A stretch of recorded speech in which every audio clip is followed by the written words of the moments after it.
Hello. How are we?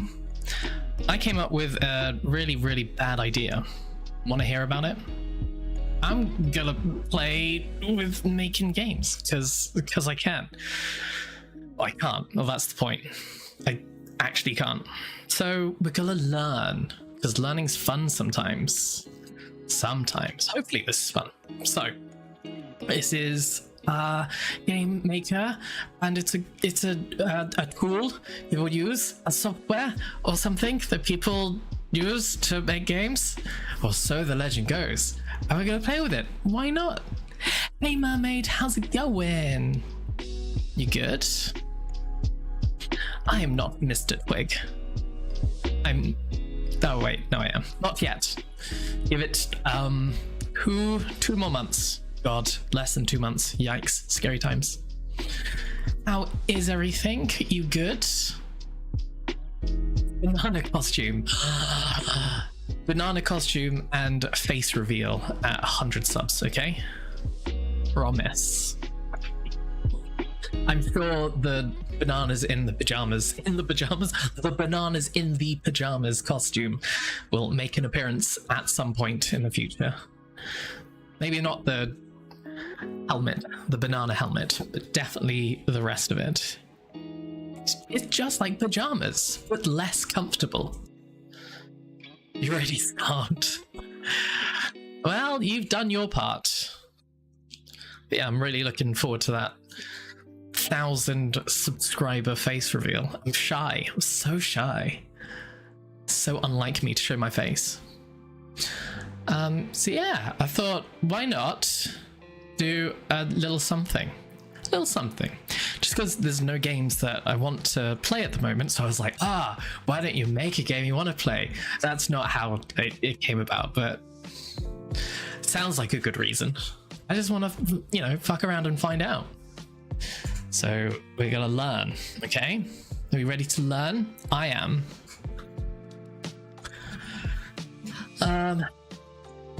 So this is the beginning.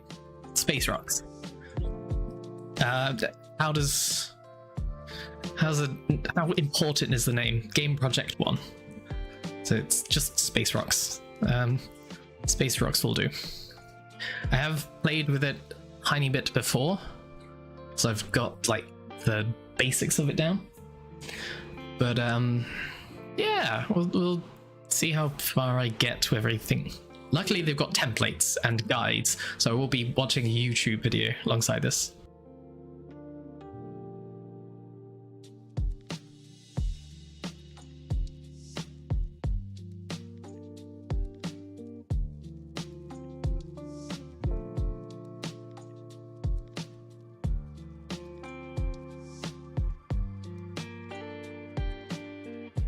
It's sleepy time for the little one. I was being noisy. Okay, so this game is called Space Rock Singular. The best Gula. I don't even know if this is like streamable. Everything seems to be working so far. So there we are. That's section 1 done. Section 2 is to, oh no, we need to go back. Already failed. We need to go back because we needed to bring up the YouTube video as well on what we're actually doing.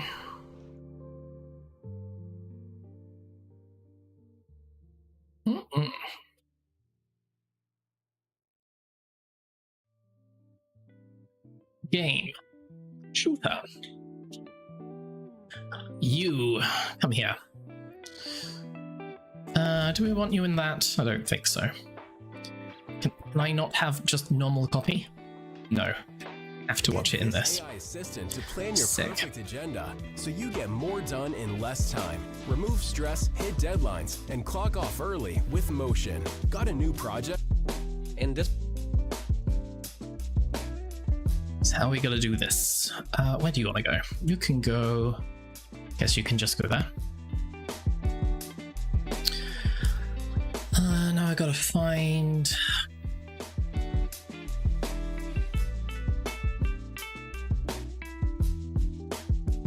way of showing that on screen.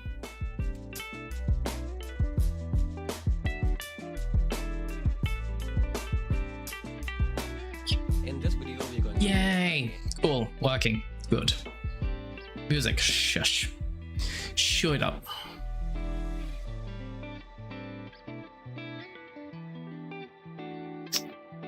So I think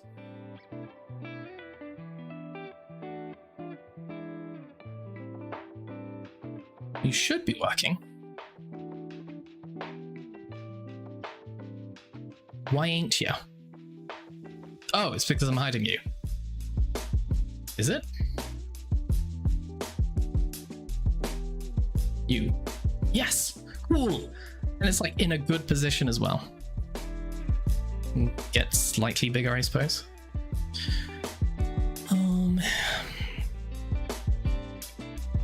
Crop you ever so nicely.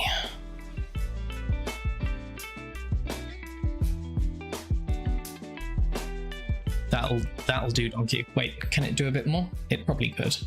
There's a good place that shows us where the cutoff points, because black on black really isn't helping me out right now. The size of this is medium and the color is white. Then we are changing the direction of the rock. Cool. There we go. Nice. Why is no volume coming out? We're going to make a game like Asteroid.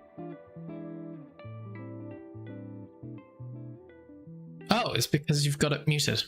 That'll be it. Okay, music off. Sound man on. Play video. Learn Game Maker. Skadoosh. In this video, we're going to make a game like Asteroids in 3 simple steps. We'll start How's the volume with the there? ship's movement, we'll work on shooting and destroying rocks, and we'll create a game loop with scoring. So let's begin. Let Let's us. open Game Maker, click on New, and select this Space Rocks template. No. This will give you all the images you need for your game. Then enter a name for your project here and hit Let's Go. You're now in your project in Game Maker, and in the asset browser here, you have 4 sprites or images. So that's the bullet that you fire, the ship you 2 seconds, fly, sir. a 2 big seconds. rock, and a small rock. Okay. Let's try this again. Open Game Maker, click on New, and select this Space Rocks template. This will give you all the images you need for your game. That's how I Then found enter you. a name for your project here and hit Let's Go. You're now in your project in Game Maker, and in the asset browser here, you have 4 sprites or images. So that's the bullet that you fire, I could the ship maybe. you fly, a big rock. Here's like an idea that might pay off in the future. Should I start taking notes? Not you. What the hell am I looking at? Why am I reading Cougar? What was I researching before? What the hell is Cougar? Oh, I see. It was the puzzle game. Okay, it's not as weird as it sounds, guys, I promise. So, sprites are just images. Makes sense.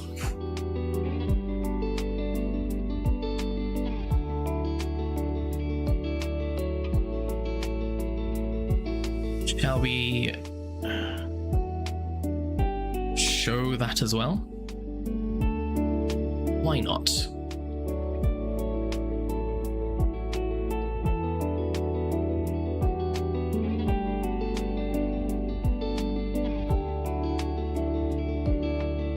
Notepad. Oh god, I'm gonna have to manage so many different windows.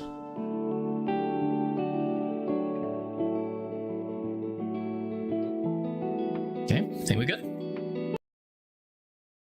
And a small rock. These are only images though, so let's turn them into objects that we can program to move, fly, shoot, and do whatever we want. No, objects. So in the asset browser, sprites become click objects, on right? the objects group, and then go up here and select objects. I'll turn this up to 4 and hit create. Now let's go to each object, give it a name and a sprite. I'll double click on the first one. I'll name this obj underscore player, so this will be the player shape. From the asset browser, I'll drag the SPR player sprite and drop it here. So we are telling GameMaker that this is what this object looks like. Then the second object, I'll name this obj underscore bullets and apply the SPR bullet sprite. And then the next object will be obj rock. This will have the big rock sprite because rocks will be big by default. It's only when you shoot them that they become small. And then the final object is obj underscore game, and this doesn't need a sprite because it's not something that you can see in the game moving around. It's just a silent object that does its own thing in the background, and we'll be using it later in this video.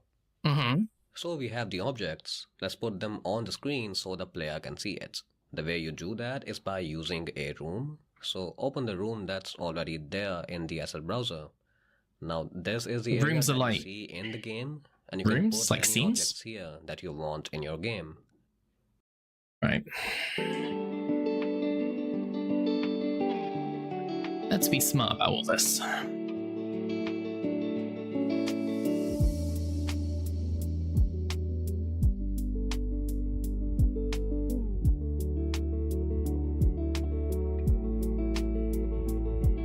So where I'm just naming everything in my sources.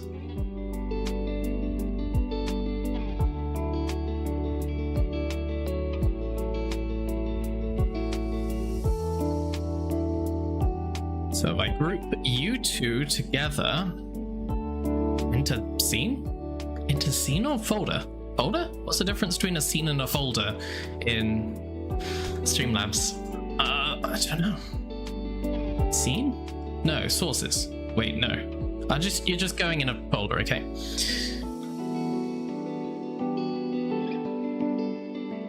So now I can do this. So easy. Hopefully going to pay off later.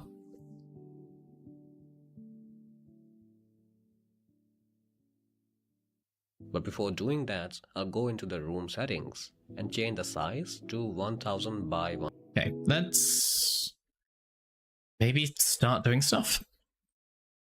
So we're in the thing, where is it? Behind the YouTube video. I need to arrange my screens better. We have other messages. We have this stuff. So we've got the objects. So that's got all the we've got the sprites, which has all the images in. We've got the objects, which you've got to create objects. How do you do? How do you do, sir?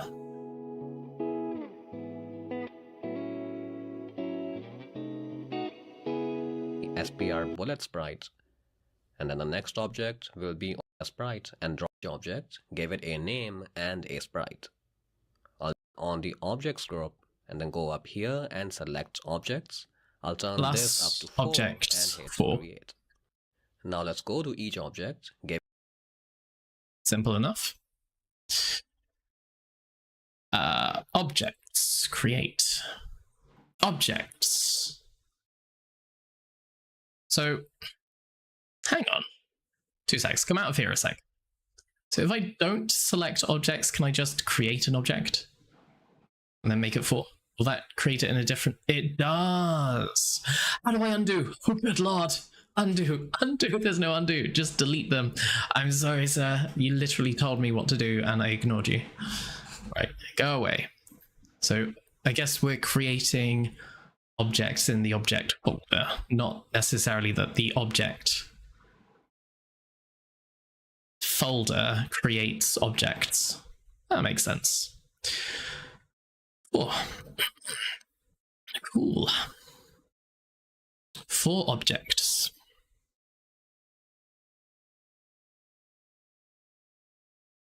Give it a name and a sprite. I'll double click on the first one.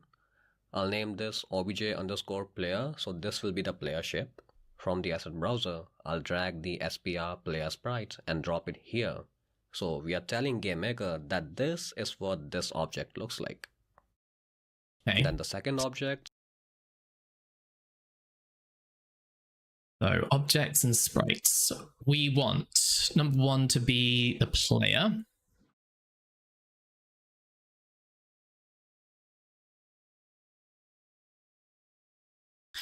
And the player is where?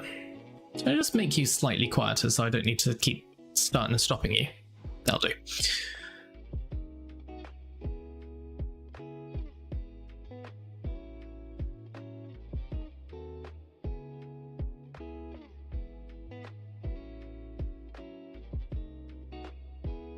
now let's go to each object, give it a name and a sprite. I'll double click on the first one. I'll name this obj_player, so this will be the player ship. Object player.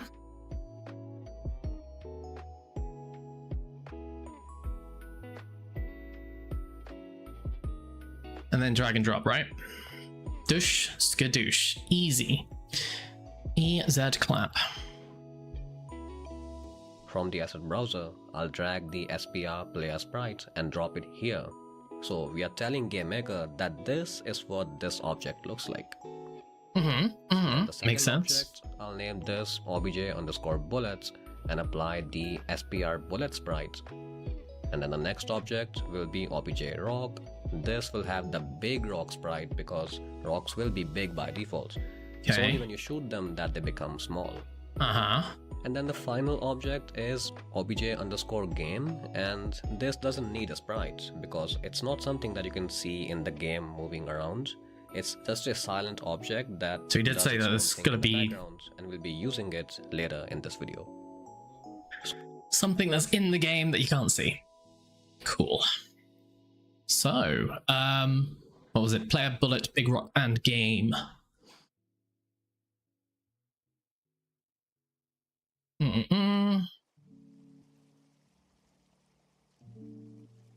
Objects, bullet. And here's your bullet.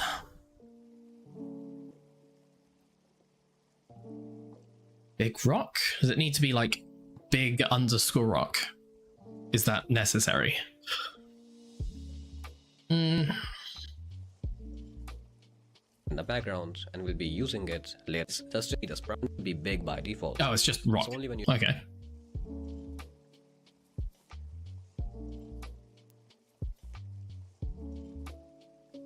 Object rock. Put in the big rock.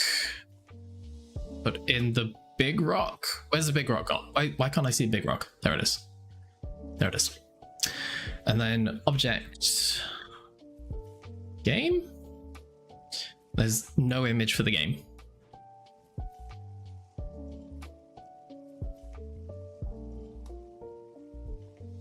you shoot them that they become small. And then the final was, it's not something that you its own thing in the background and put them on the screens later in this video. So we have the objects, let's put them on the screen so the player can see it. The way you do that is by using a room. So open the room that's already there in the asset browser. Now this is the area that you see in the game, and you can put any objects here that you want in your game. But before doing that, I'll go into the room settings and change the size to 1000 by 1000 so it's a simple square. If you don't see these options, just click on the room in the asset browser and then you'll see them. Now if you want to put anything in a room, it has Oh, hey! DZ1, thanks for the sub, appreciate it. How's it going? What am I learning how to do? I am currently learning Game Maker. So I'm learning how to, whoa! Superion! Wait, Superior Ian?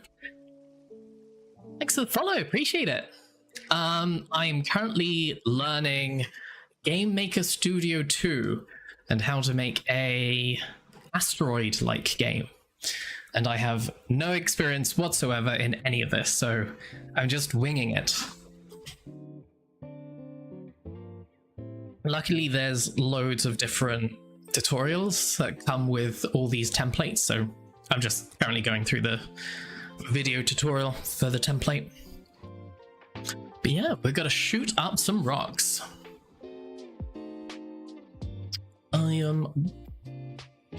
What were we doing? We were making a game. What were we doing? Oh, rooms. Rooms. Okay, so rooms. Rooms equals where objects. Wait. Objects go. Maybe.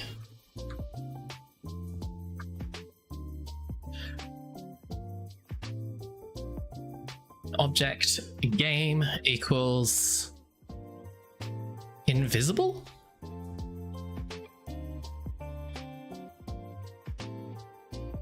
We haven't actually used it yet.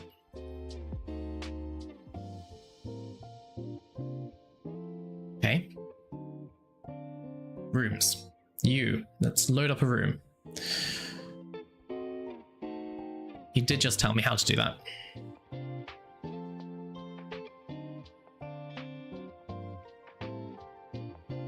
Let's put them on the screen so the player can see it.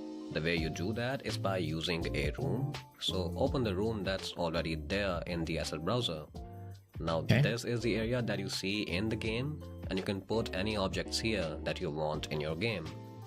But before doing that, I'll go into the room settings and change the size to 1000 by 1000 so it's a room 1000 by 1000.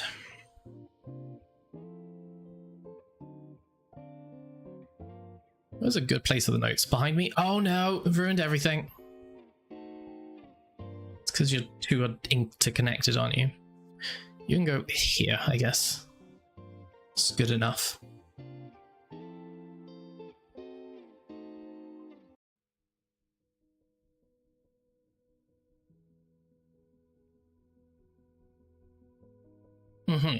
Okay. Cool. Rooms. Yes. Rooms. Rooms. Go in the room. Go in the room. I'm not in the room.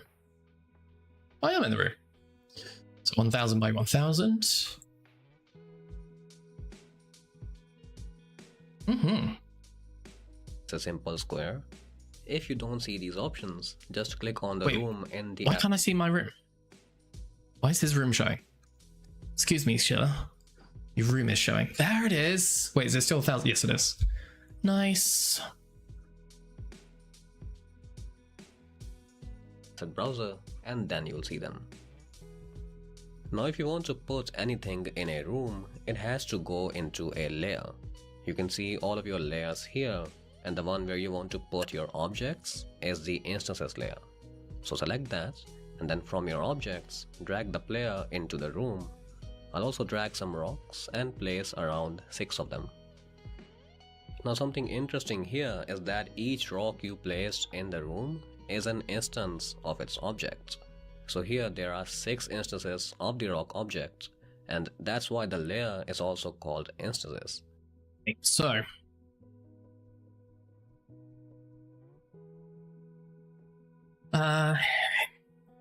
instances are different versions of the object, like objects but their own thing.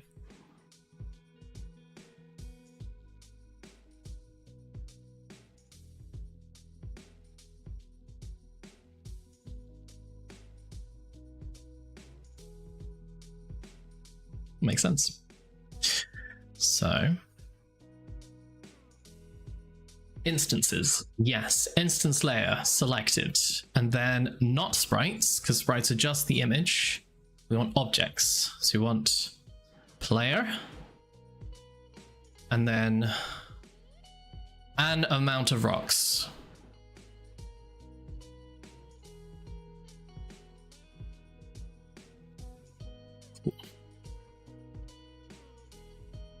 So from objects, you create instances.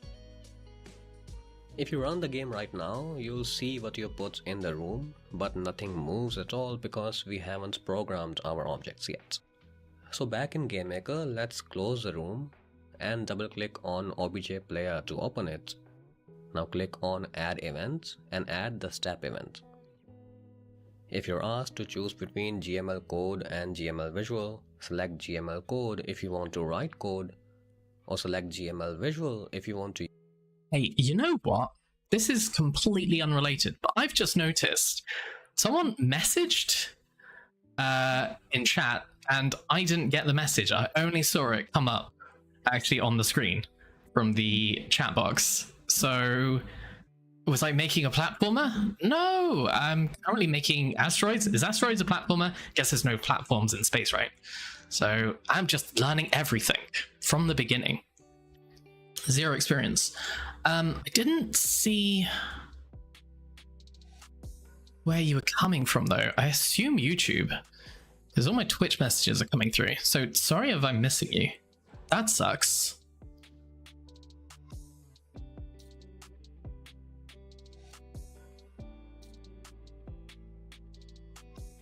On YouTube. Oh my god.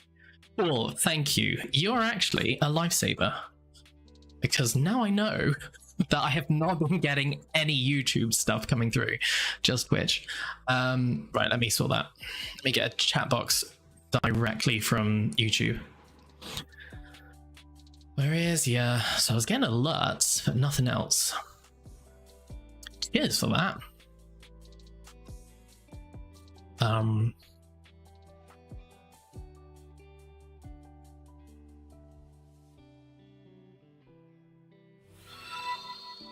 What? UK, thanks for the sub. Appreciate it. I appreciate you. Oh my god, there we are. Cool, cool, cool, cool. Can I read live chat? No, I couldn't, but now I can. Amazing. Thanks, Streamlabs, for being useless. Let's pop you out. Do I want to pop you out or put you into Streamlabs? Let's put you into Streamlabs.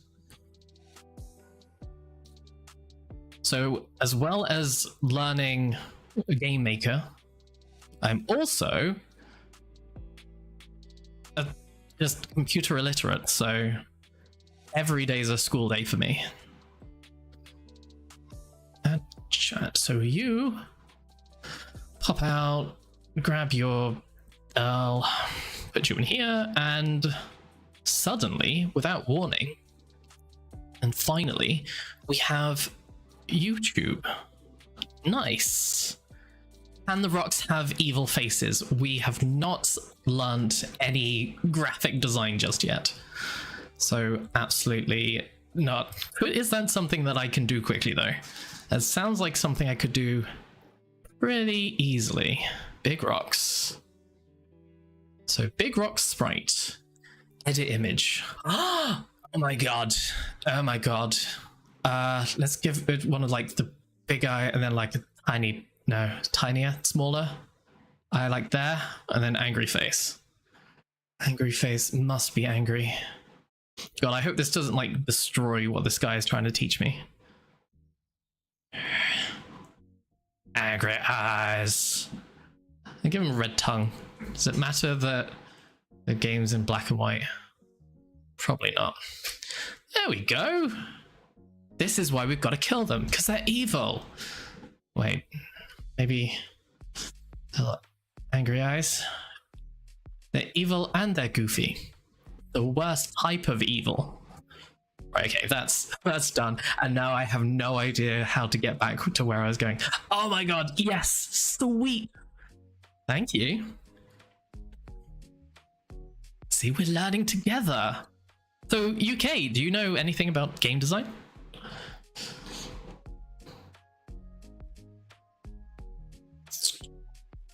What's this? Oh, okay, that's how to hide you. Mr. Man was doing something. Oh god, I have no idea what we're looking at here. Okay, so we've got the angry faces that we've designed ourselves. So now we can claim this game as our own. That's why the layer. Why have I got... What is this? Spanish captions? It's also Why? called instances. So from objects, you create inputs in the room, but nothing Oh, cool. moves at all because we How did I get in your feed then? Weird, super weird. Thanks for joining though. haven't programmed our objects. You've met me on day one. Movie Streambot, don't do that. Go away. This is what happens when you start tampering with stuff. I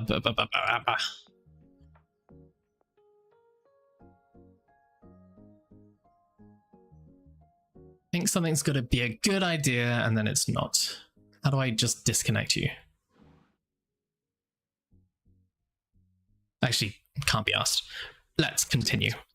So back in GameMaker, let's close the room and double click on OBJ player to open it. Now click on add event and add the step event. Okay. Is this guy in the way? I'm looking at the stream as well, trying to figure out where's best for him to be, my notes to be. Kind of works at the moment.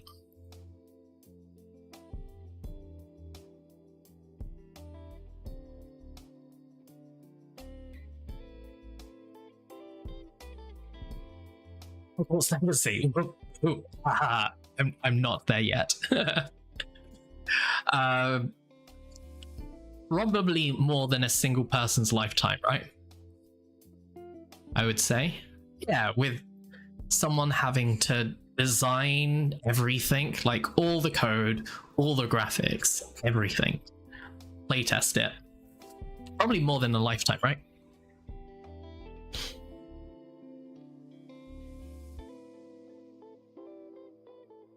If you're asked to choose between GML code and GML visual, select GML code if you want to write code, or select GML visual if you want to use visual blocks to program your game. I think because we're a noob, we're gonna be using visual. It's not exciting. It's all I've got right now. What did you tell me to do though before? Come out of this, go into player. Can I just double click? I can double click. So object player. And this is where we're gonna add a step event. Also, we could edit sprite or edit image. What's the difference? I don't know. Maybe I should start making a list of questions. It would be like, I don't know. I understand boxes though. I can work with pretty colors and images. Like a storybook with pop-ups. Works for me. Let's do visual. Okay, we've got a thing going on there. Then enable Don't Ask Again for this project and hit OK. Okay. Now this is an event. Actually.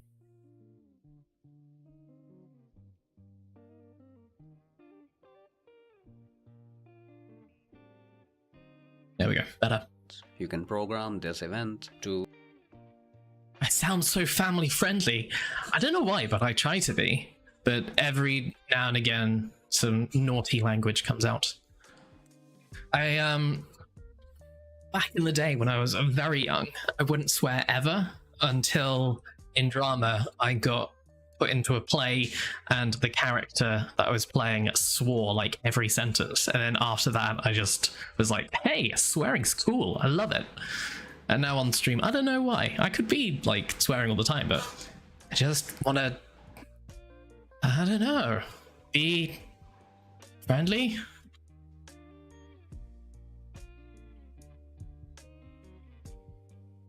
Some people don't like swearing, so that's why I guess I don't do it.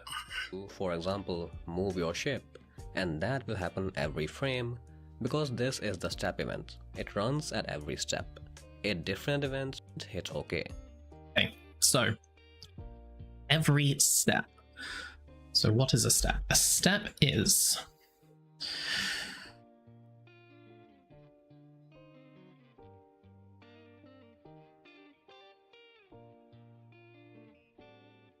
sorting out my notes.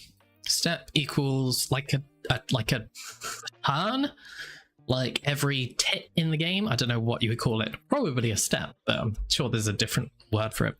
Step is like every time, like instance.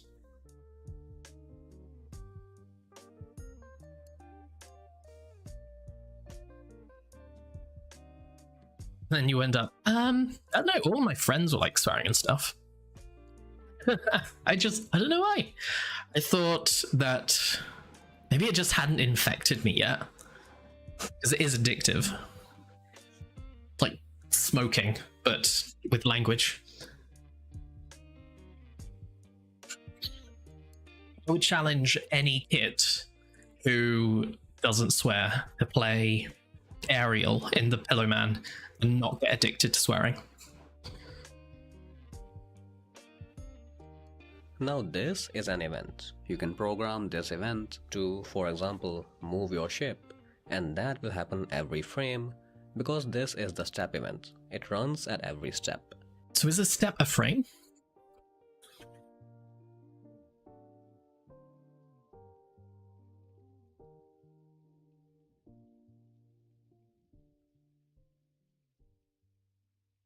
Should have fill on the inside. I did think that is a pretty basic ship right about now. So much opportunity. I don't think I'm gonna change the orientation of it. Do we just give it a smiley face? Or give it something good? Wait, let's think outside the box. What could be out in space shooting rocks that's not a spaceship?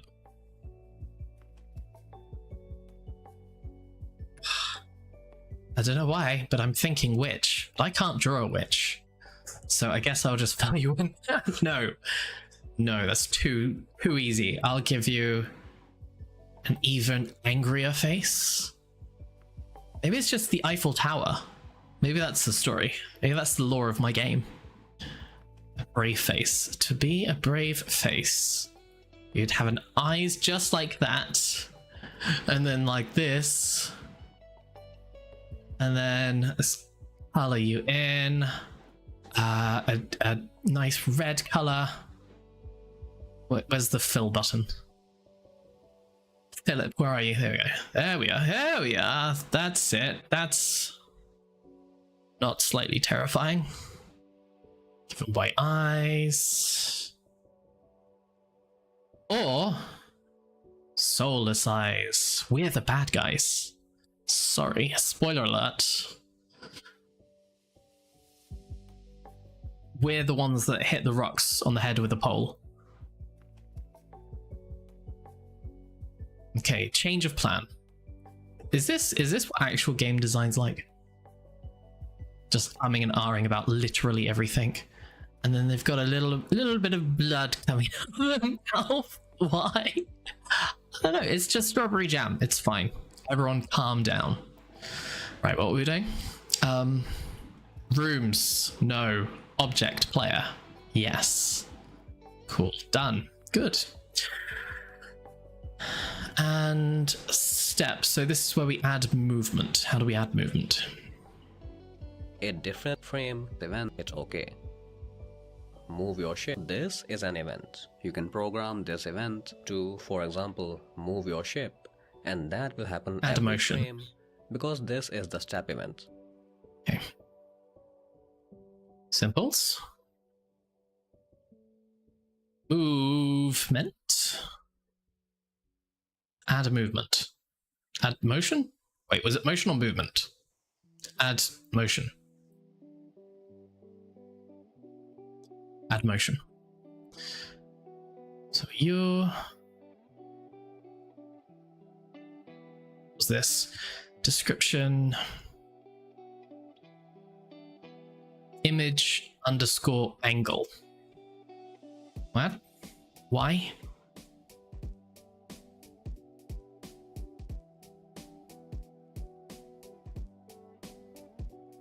Okay.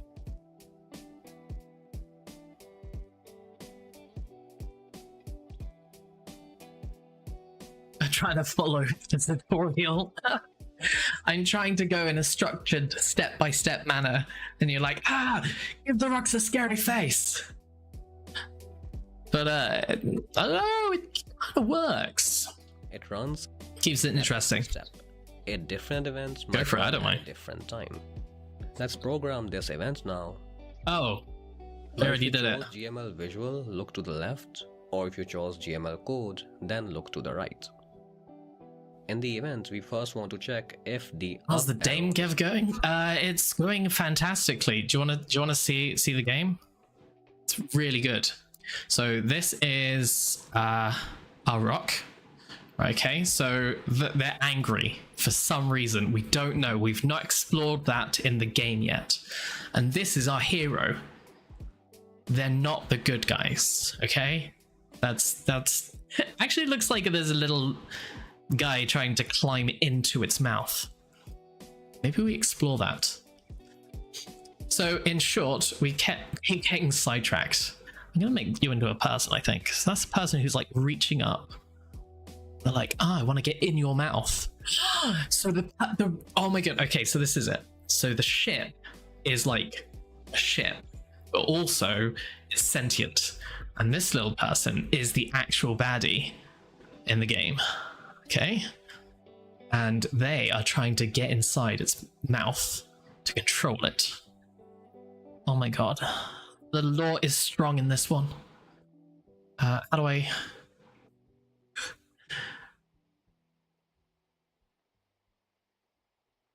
I can kind of see why games take a while to make. They're anything like me. Bit there.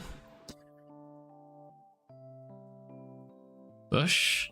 Let's do a head. There we go, head, and that's the person trying to climb inside the spaceship's mouth.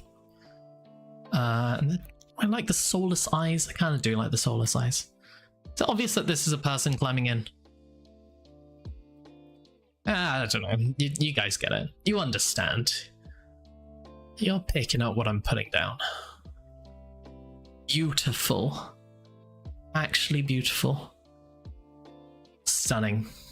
Okay. Screenshot that. Put it on my fridge. Anyway, we were doing this. They made a soulless cursor. I did. But now we kind of know a bit more about it. Pixel art secrets. I do like pixel art. I have played around with pixel art a bit.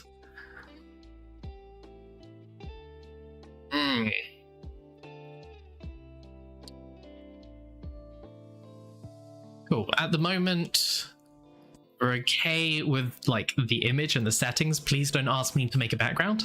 I have no idea how to do that. When you get better, maybe add secret lore books. When you say secret lore books, do you mean like in-game, or actually like write them up? Like the Five Nights at Freddy games, they have a book series.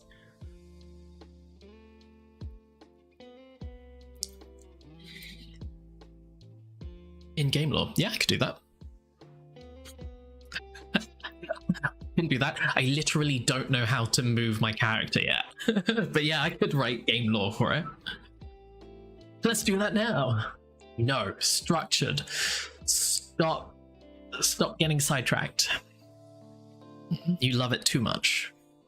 I do. It's very effective. What was the speed? What speed did you suggest? The right. In the event, we first want to check if the up arrow is held down. Oh, If it you... is, Okay, right. Maybe it helps if I actually watch the video first. we want the ship to move. So to make the ship accelerate forwards, we want to do this. But keep in mind, when adding this action in GML Visual, make sure you're dropping it to the right of So the Leon, green are you a game dev at all? Because the green action Background is just another PNG sprite. Yeah, but I want to make it good. That's going to take hours. Hours that I don't have. Or do I? No, I don't. I could, but I'm not going to. Please don't. Please don't tempt me. I don't even move yet. is a condition, and you can attach Okay, I missed this as well. action in accelerate on visual. In the event, we first want to check if the up arrow is held down. If it is, we want the ship to move. So to make the ship accelerate forwards, we want to do this. But keep in mind, when adding this action in GML Visual, make sure you're dropping it to the right of the green action. And that's because the green action is a condition and you can attach actions to it. Green is a condition that you can add something to it. What did you say? And those actions, in action is a condition and you can attach actions to it. And those actions will only run if the condition is true. You're currently working on your own game? Oh, amazing. How experienced are you? Is this your very first game? Have you ever made a game before? You got any knowledge in coding? I have 0. This is literally from scratch. I've played a game once. That was a good time. But no experience. So attach it there. And here we are running the motion add function. This basically adds motion to the instance in a particular direction. So that's going to be from memory, image angle, and then speed of a pixel? That direction in this case is the image angle of the instance. That's how much the sprites of the instance has turned around. Why would it be turning around? So we add motion in that direction and the amount of motion we add is 0.1. So you can change this if you want to make the ship slower or faster. Okay, why? So should I have like questions and a different thing? No, I can't be asked. So, yes, let's do it.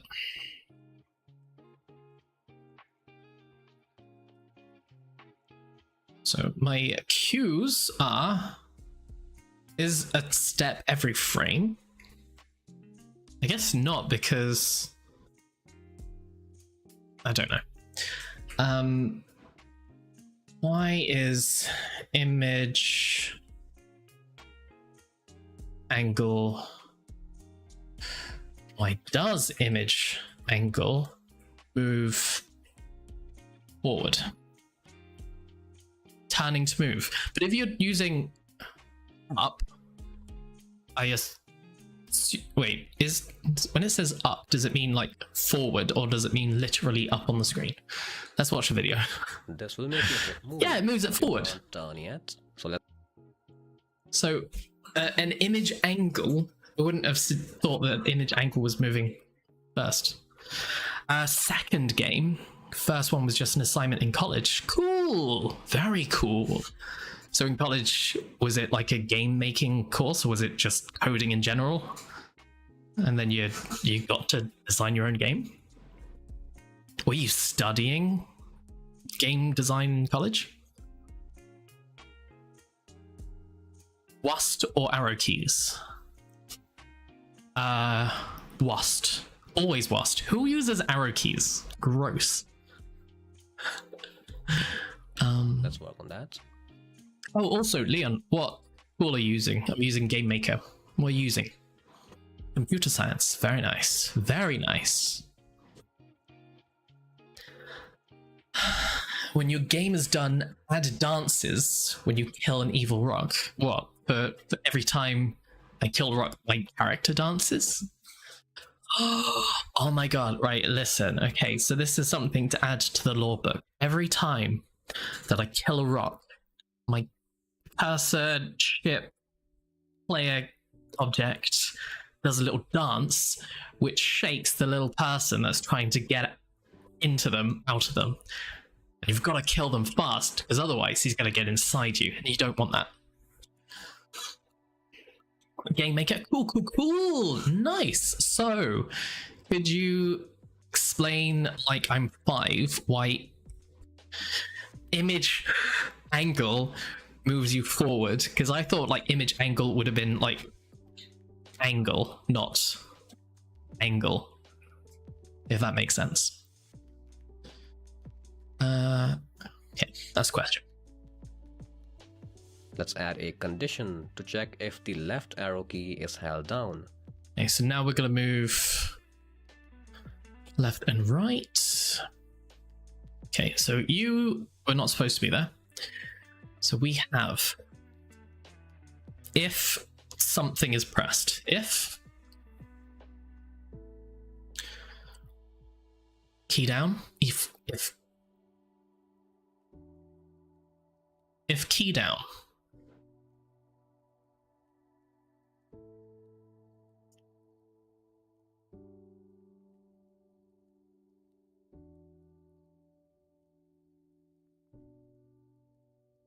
Imagine there's a little timer above your head, and when it goes to 0, your hero eyes go red and shows possession.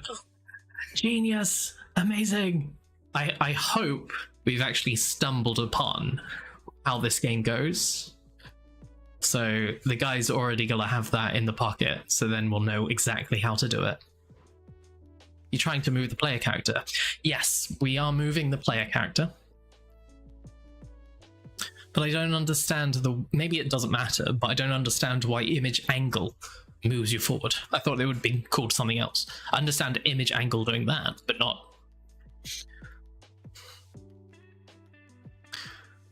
Also, if you're not watching the stream, you have no idea what I'm doing. But yeah, a lot of erratic hand motions. Okay. If key up. If key is pressed, if key up is pressed, add motion. Motion. Add. Motion. Image. Angle. Speed.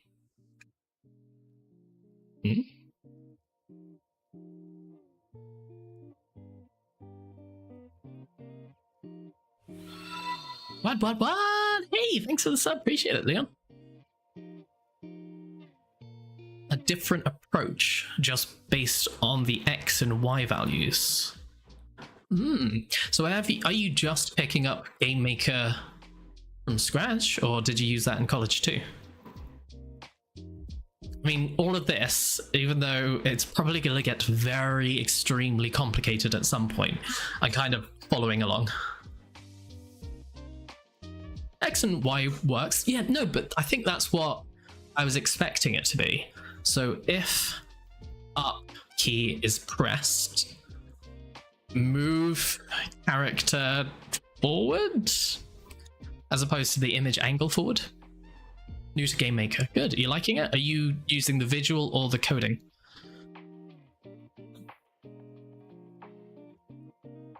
Wow.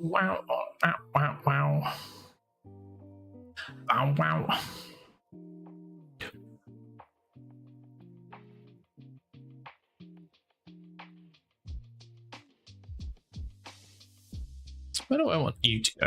What do I want to do with you? Guess you're good there.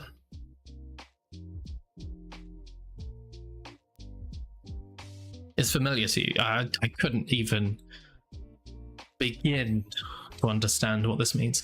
Yeah, actually it looks... I say that and I'm like, oh, it just says if keyboard underscore check. VK up? Virtual keyboard? And then brackets, I have no idea what those mean. Underscore, I'm guessing you have to underscore things because you can't put spaces. Motion add, image angle 0.1, which is you're moving it 0.1. 0.1. If keyboard check left, and then we're gonna be moving it. So what would it be? Motion add image angle? Can't be image angle because that would move it forward and backwards.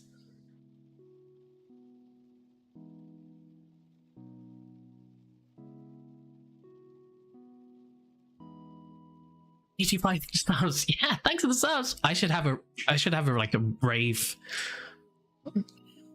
Should have a rave. I don't have a rave button. I do have a this button. It is ridiculous. And I haven't used it in so long, but There you go. There's your very awkward rave. Needs more ravey music. It's too much of a chill rave. I'm not gonna dance myself. He can go. that was a long time ago. Okay, it's a different me. I was wearing a hat.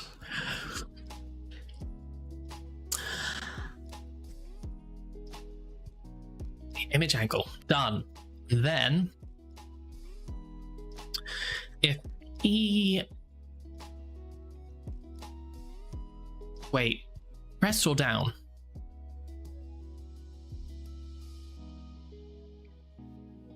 Let's add can change an action if is right. Post GM.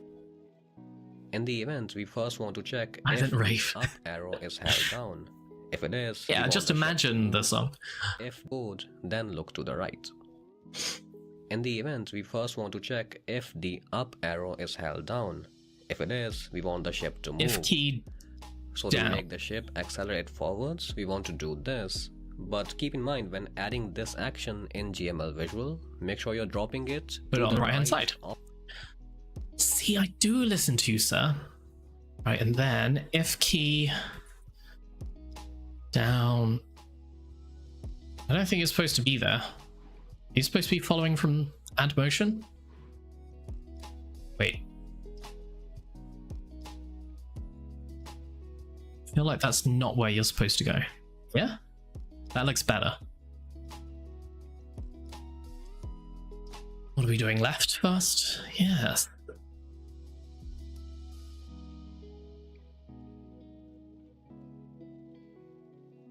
Rather the video. Does this has a lot of different I'm hoping a lot of different video tutorials. I'd like to follow their method and then just after I've learned how to do it correctly, ignore them and do my own way. But yeah, I would have done it based off of an X and Y axis. But maybe there's a reason why they do it this way. Maybe it does make far more sense. I don't know.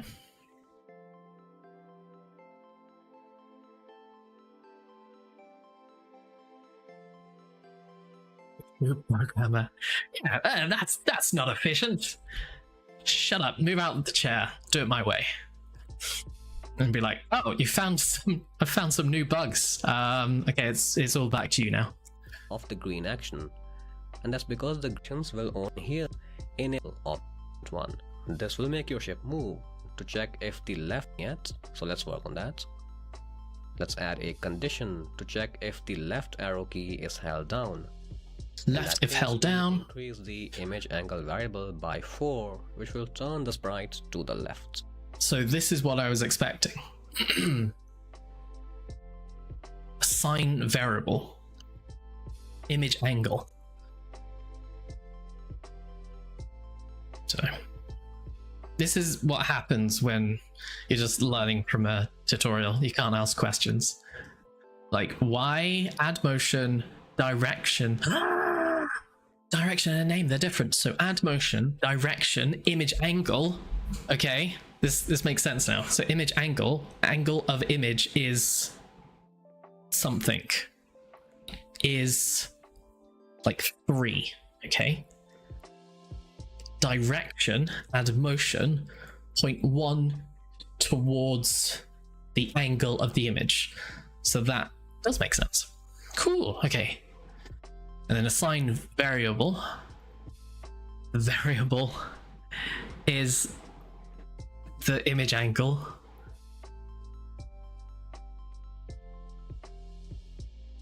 I think I understand. I don't know, just maybe not think about it too much. To left. Variable. That's not how you spell. Assign variable. Image. Angle.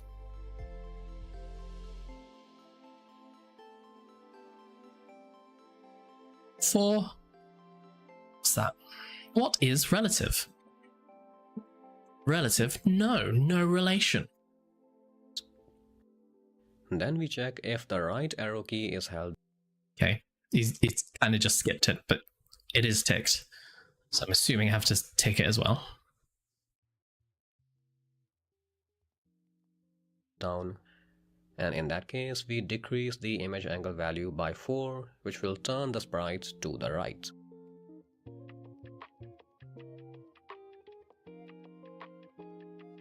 So why, as default, is the object facing right?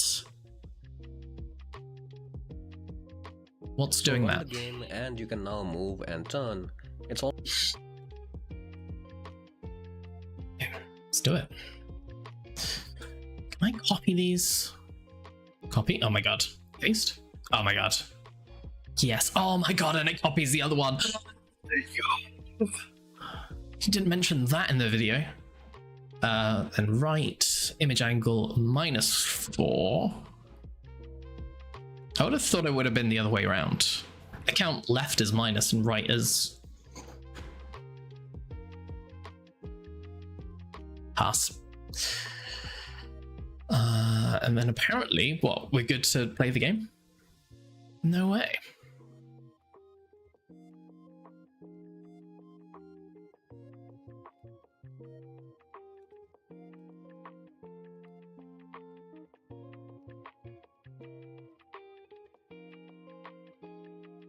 Wait, where's the button? almost perfect. Image angle value by 4, which will turn the sprite to the right. So run the game and you can now move and turn. It's almost perfect. Play? Run! 5?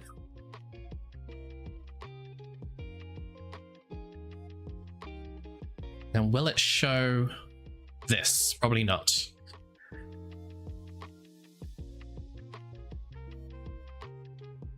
Oh god, have I done something wrong? There it is! Oh my god, it's showing! And it's not showing for you guys. Gonna have to adjust that then.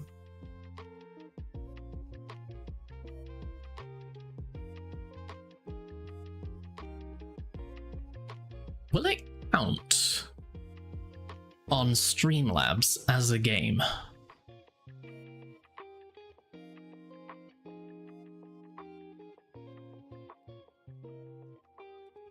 Game capture. Will this work? Be mighty handy if it did. Auto. Oop. Oh my god! Oh my god! It's working. Oh yes. Oh, you can't see anything else, but you don't need to. This is the game. This is my precious child. Fit? Stretch? Fit. Why is it stretching? What are you supposed to be? 1,000 by 1,000? Maybe you can, like, just disappear somewhere. There? Yes.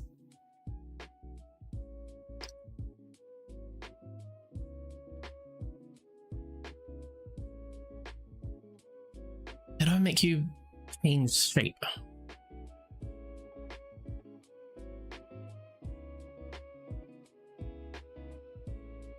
Although it's super easy to do, but can't figure out how to do it.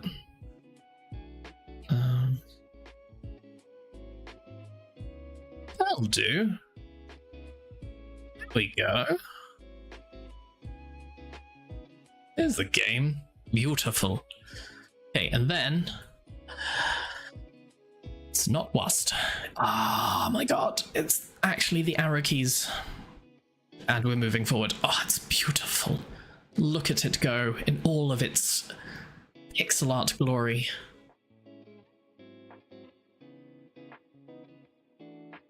Goodbye, Bowser. Oh god, he's gone. Okay. Let's just ignore that happened. Right. Thanks, you. See you in a bit.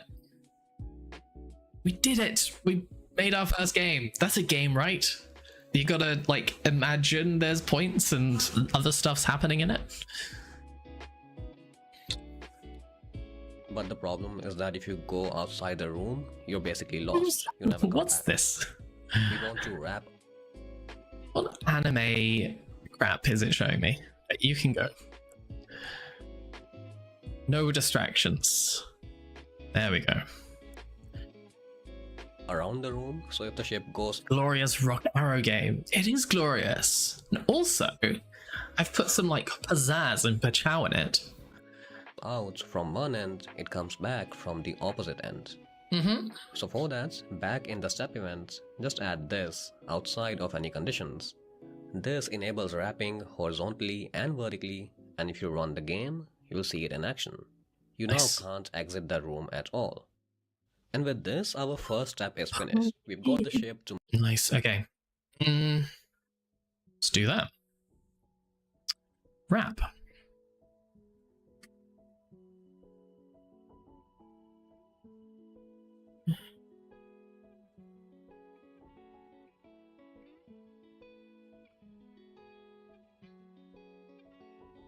Yeah, I'm gonna have to learn what these lines mean, because all of this kind of makes sense, but then why does it come out of it?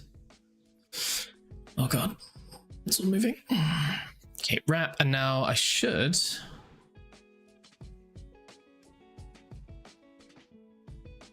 have that working here too. You can change that with the key down values. Change what, sorry?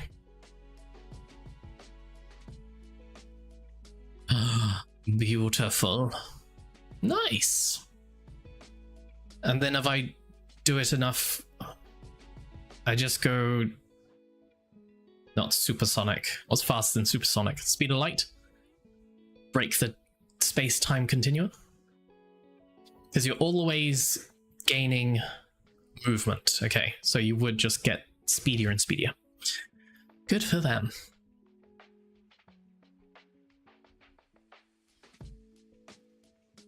First functional feature, yes!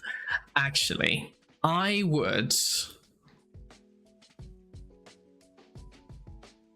argue that my first functional feature is the storytelling that I'm telling through the story. If you look here, you look at it, right? And it's giving you information, and you got to really work on it.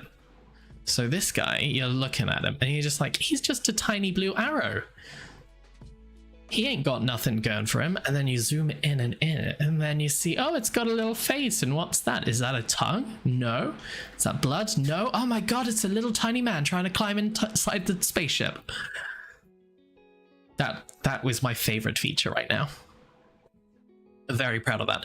But it is awesome that they've got features inbuilt, like wraparound, which is fantastic. So yeah, section 1 complete. move and turn. And now what we want to work on is shooting and destroying the rocks. Now to add shooting, we want to create an instance of obj bullet at the ship's location when we press the left mouse button. Instances are like object, but like their own thing, you know? So back in the same step event of the player, The fact that it's the arrow, not wast. Oh, you can change that? Obviously you can change that. Why didn't I think of that? So to get to where I want to go is object player. Okay. Keyboard. No, keypad. Digits. Letters. Letters. Wast. Excellent. Left A.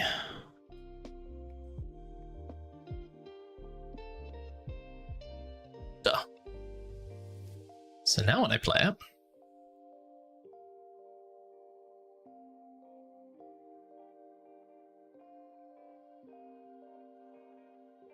it works. You can't see it, but it works. Look at it. Oh, in all of its wasty glory. Nice, thanks for that. I think you did mention that earlier, and I just completely ignored you. But that is far better. Now I don't have to use the arrow keys like a psychopath. Do I have to close? Probably makes sense to close the game each time.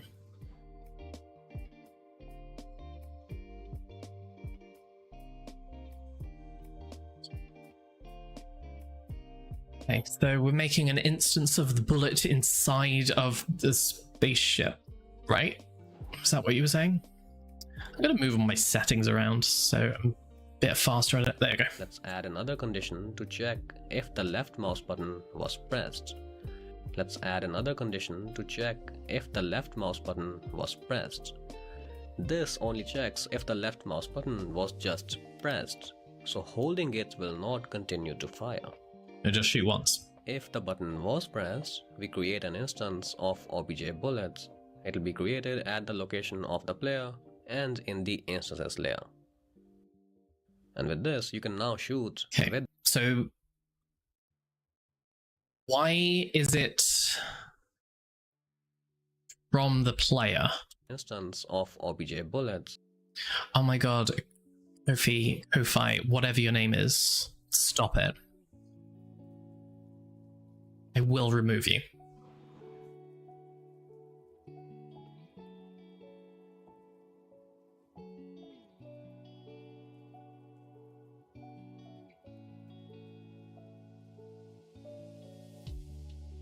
That's good enough. Right, done.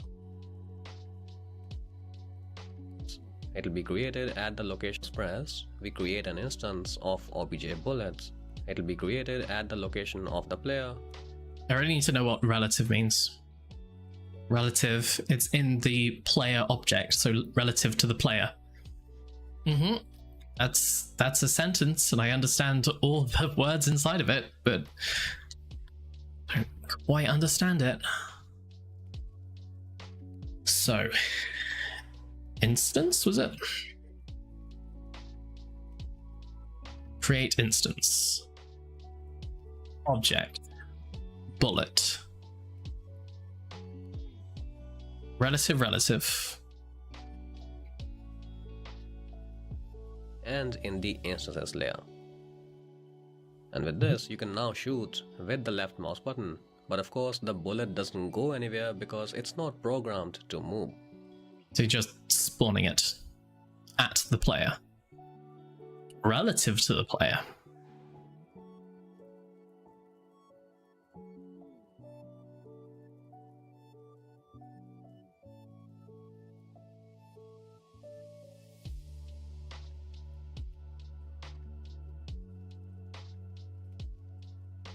Okay, a little bit of... Oh my god, what have I done? Oh no. New game mode unlocked. This is where you've got to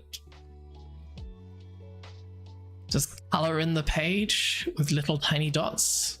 Okay, so maybe I didn't do that properly. Maybe I skipped a step. 100% did. Wrap around, create instance. Create instance if left mouse clicked. So how do I do that? This layer. As opposed to just painting in the sky? Pressed. If mouse pressed. Okay.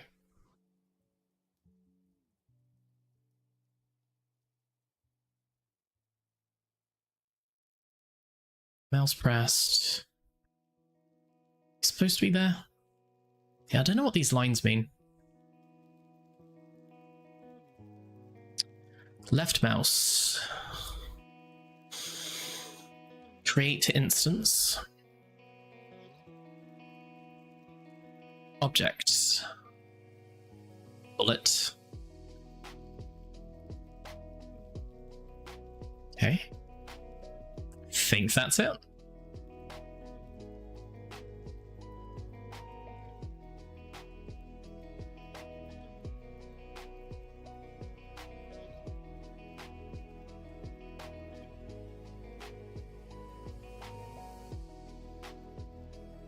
Okay, that's looking better.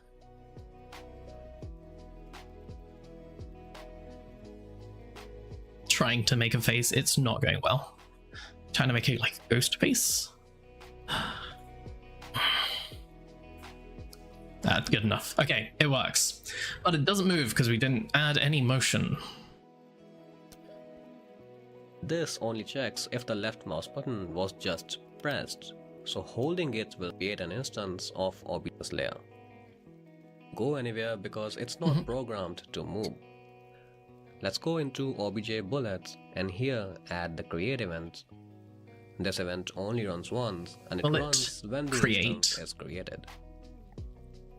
In this event, we are going to set the speed of the instance to 10, so it moves in its direction at a speed of 10 pixels per frame.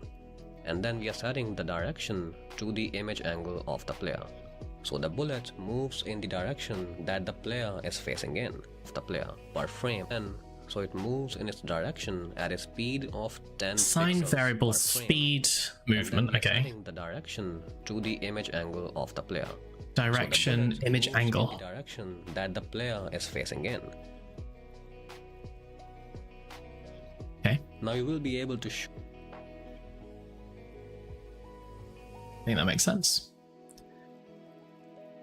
So we want bullet. Add event. Create. And then it's not create again, is it? Create. No. What is it? Assign variable. So you've already created it and now you assign it movement and direction.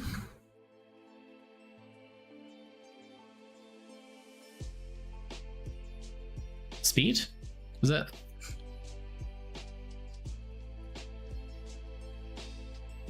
Value 10. Wait, is this image direction? Image angle. Moves in the direction Oh, that the player is no, it's not. image angle Completely of the wrong. player. So the bullet moves, then we are setting the direction to the image angle of the player. So The direction of the movement of 10 is at the image of the image angle of the player. So it follows where the player is facing. But how are you wording this?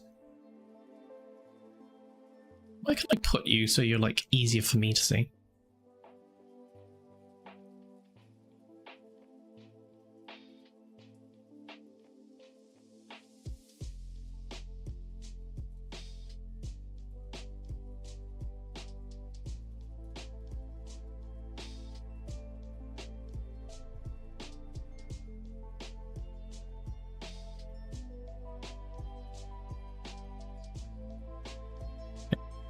Seems good enough.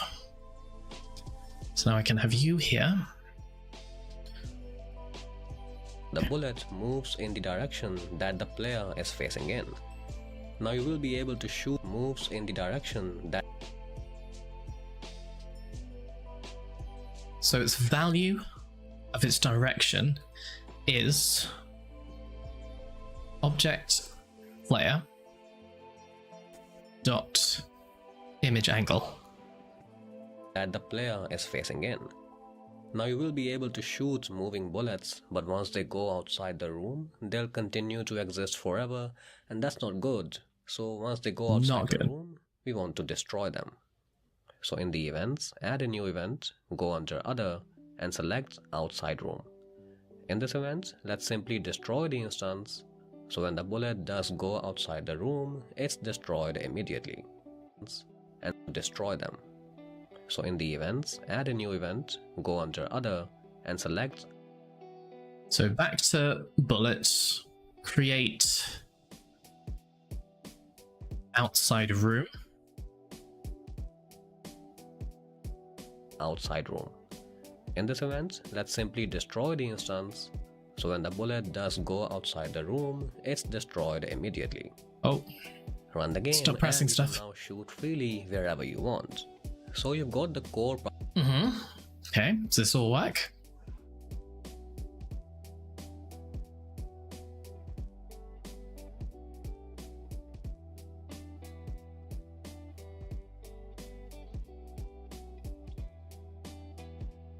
Well, it's shooting. Pew, pew, pew. Oh, what? Okay, so why is it that when I'm shooting, I'm also turning? What have I done wrong? Oh no. Oh no. This is not right. Why is the player object being controlled by whatever I'm doing? Okay, Cool. So it's not going to be you. Create. There's something there I did. Your asteroids don't have collision either. One thing at a time, please. I've only just created my beautiful design of each sprite. Have you seen it? Have you seen it here? Look, it's my player character. So much lore in one screen. Do you see it, Invalid? Look at that ship and tell me how you feel. What's the story? Write me a 500-page essay on what you think the story's about from this one image.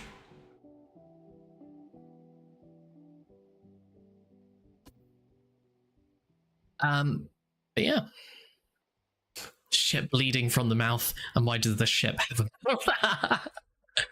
All good questions. All good questions, and they will be answered. It's not blood, though. It is actually, because this is a PG game, okay? How do I zoom? Zoom? It's actually a tiny little person trying to crawl inside of its mouth. Yes, and these are the naughty asteroids. We've been... I actually haven't figured out if I'm the bad guys or if they're the bad guys. I mean, I know exactly what's happening in my story. Don't challenge me. Okay. So we need to work out why when we fire, our player character faces its original direction. Run the game outside, and that's not good, but once that the player is facing in. Now you will be able to shoot moving bullet direction that the... Okay, well that looks identical to what you've done. No, it isn't. Oh, okay. Interesting. So what I was doing is every time there's a bullet, you assigned object player image angle 20, which is its default. There we go. There we go. So I just want this to be direction. And this is object player dot image angle. So then this means that the bullets will face the direction. Okay, yeah, it means that the bullets will face the direction of the player as opposed to the player facing its original direction. Your ship is cannibalistic? No. So it's a little person trying to get into me, okay? I don't want them to get inside my mouth. And I haven't thought about a ship eating a ship yet, but that's something that we could look into, you know, 7 years down the line of this game's development. It'll happen. I'll add it to the notes. Have you ever played around with any sort of gaming code or game tools before?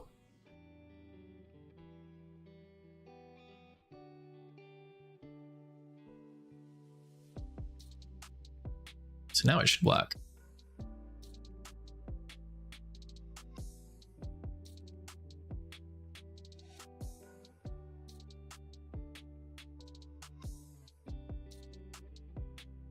Not a game dev. I know you're not a game dev, but as you code stuff, I didn't know if you were ever tempted to just have a little play around with stuff. Oh god, pressing buttons that aren't buttons. Bang, bang, bang, bang. Cool. So that works. So we can move, we can wrap every time that the bullet reaches outside the room, it is destroyed. Looking good. And then we can outpace our own bullets because they move at 10. We move at 0.01 each time that W is pressed. Which makes sense. The player is facing in. Collision. Now you will be able to shoot moving Will bullets, collision come but once down they go next? outside the room, I don't know. they'll continue to exist forever. I and am that's not doing good. just step by step by Once this they go guy. outside the room, we want to destroy them. So in the events, add a new event, go under other and select outside room. and boom, it's destroyed immediately. Run the game and you can now shoot freely wherever you want. I'm doing a tutorial. Yes. Oh god, person. 2 seconds. Sorry, game capture's in the way. I'm still learning, okay? Different screens. Usually I'm just like playing on one window. Yeah. Wait, should I not have? Would I have been able to figure this out without watching a tutorial? No. I was like, oh, maybe I could. It's like solving a Rubik's Cube. You feel like if you put in enough time and effort into it, you'll figure it out, but you won't. You won't.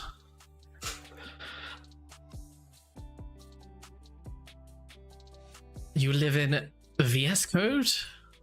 The dev, I don't even know what a dev IDE is. The tool I'm using is Game Maker Studio 2, if that's what it is. I don't know. Or are you talking about like the coding part of it? I don't know what the code is called. I'm using Windows because I am code illiterate, but I'm not window illiterate. That's your IDE. Okay, IDE stands for... Why do I feel like that's going to explode on me? Improvised detonation something. Explosive.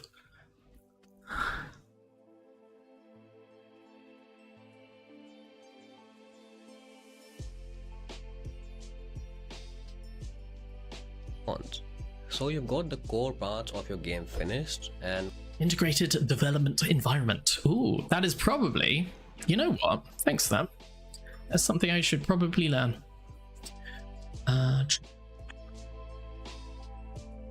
IDE equals...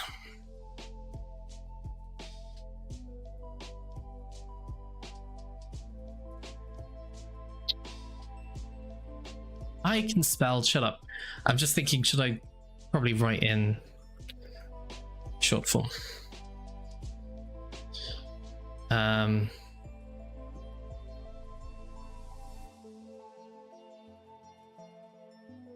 Spelling integrated. There's no R integrated. You. Hey, Penguin, how's it going? Fancy words for where you write and test your code. But doesn't each IDE have its own coding language? So I don't know what the coding language would be, but I do know what IDE I'm using. Am I? Yeah, playing this excellent game. Do you want to see? Do you want to see this fantastic lore-driven game currently experiencing? I downloaded and wishlisted off of Steam. It's very good. It's still in its beta period, but hopefully is released soon.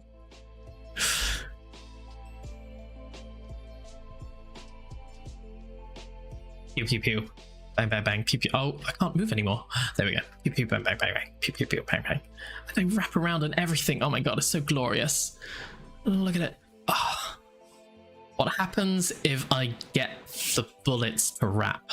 That sounds like a bad idea. I definitely should not do that. But I'm learning how games work. Am I learning how games work? Is that what I'm learning? Or am I learning how to make a game? I feel like they're different things, because at the moment I'm just using Windows. What's it called? Visual Windows something.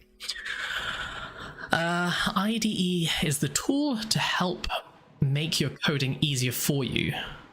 Oh, okay. Gotcha. No drag and drop. Yeah, I'm liking the drag and drop aspect of it.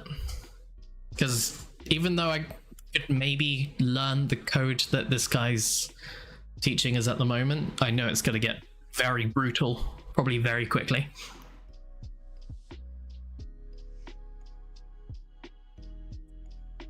Right, test and deploy from a single window. Ah, very cool. VS Code. I don't think I've ever heard of that. Nice.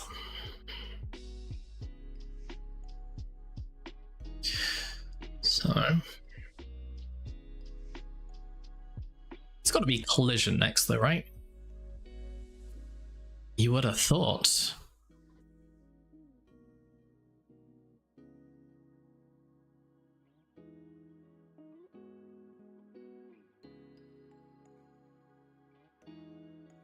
Oh, how's the audio and stuff, by the way?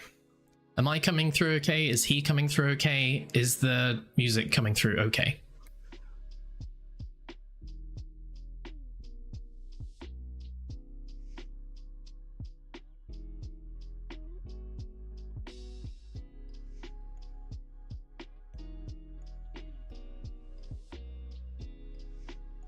Oh, wait, no, don't do that. Undo. Right. What we'll work on next is destroying the rocks. Before we try to destroy the rocks, let's give them some life by making them move around. So open obj rock and here add the create event. In this event, we'll tell the rock to move in a random direction. Adam. First of all, let's set the speed to variable. 1 so the rock moves at a slow pace, and then set the direction. Oh, I don't want the sprite though. I want object rock. And it says create or step? To a 1 in a random direction. At the create event. Create. In this event, we'll tell the rock to move in a random direction. First of all, let's set the speed to 1 so the rock moves at a slow pace, and then set the direction to a random value between 0 and 360, which is a full circle. That's random. And then also set the image angle to a random Getting value. sidetracked. So As the rock will random. move Was it get random number? Do you want to go here or there? There. in a random direction. Moves at Can kind of hear music and hear me. Who is he? You don't. Oh, okay. Thank God for that. Yeah, he's good. Okay, nice. I thought I was doing this entire stream without the bit that I'm actually supposed to be streaming. I get rid of you. Scooch up. There we go. Because he wasn't talking. He's shy. Leave him alone. Right, so I've got my ass number. Now what? a slow pace, and then set the direction. Oh, hopefully I get to learn what an integer is. I am so bad at maths. Value between 0 and Maths? Integer is a maths word, right? It probably means something completely different in coding. 360, which is a full circle. And then I'll also Okay, so speed, get random number. Minimum 0, maximum 360, 360 being a circle, target direction. set between 0 and 360, which is a full circle. And then I'll also That's set it. the image Orientation. Or it's image angle? I thought it would be like, oh, it says image angle in the coding. Ah. No, it isn't. No, it doesn't. Shut up. It says direction. Image angle comes next.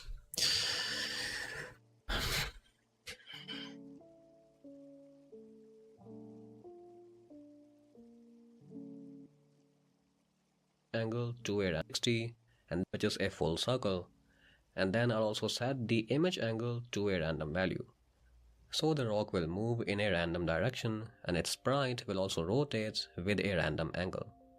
We also want the rocks to wrap around just like the player. so Those they're aren't not lost rotating, when they though. Exit the room. Want the room, and its Integer sprite is will just also a number. So is it integer, a number, and then a decimal is an integer plus a decimal? Or just a decimal? rotate with a random. So If the it's rock just a will number, move why is it and not number? also set the image angle I'm to so 360, ignorant. which is a full circle. And then I'll also set the image angle to a random value. So the rock will move in a random direction, and its sprite will also rotate with a random angle. But it's We not. also want the rocks to wrap around just like the player, so they are not lost when they exit the room. Maybe I should finish So watching the let's video. add the step event here, and in the event, run Add the same wrap. function that we did in Easy. the player. However, this time we're going I don't understand this bit. Add random number 0 to 360 image angle. to set the room. They around just like the player, Yeah. so they are not lost when they exit the I don't room. want to see how this plays out. So let's add the step event here, and in the event, run the same function that we did in the player. However, this time we're going to set the margin value to Integers 100 doesn't have a instead of decimal. 0. This means that the rock will only jump to the other side of the room when it's more than 100 pixels outside of the room's boundary. Now in the same step event, Oh, we they've also left. increasing Oh the no. image angle Were they value by rotating? 1, I wasn't looking. so the rock continues Right, to come back. rotate, and it also looks a bit more realistic. So run the game and you'll see the rocks moving. Okay, so they are moving around. Oh, I'm such an idiot. Okay, so they weren't moving before. That's what we were doing. So, assign variable speed. The speed is the direction, and then the image angle is the 360. Okay, I understand now. Simples, super simples. So an integer is just a number. With decimals, it would be a float, and then an integer doesn't have a decimal. That makes sense. Does it? So when I've got an integer and decimal as an option here,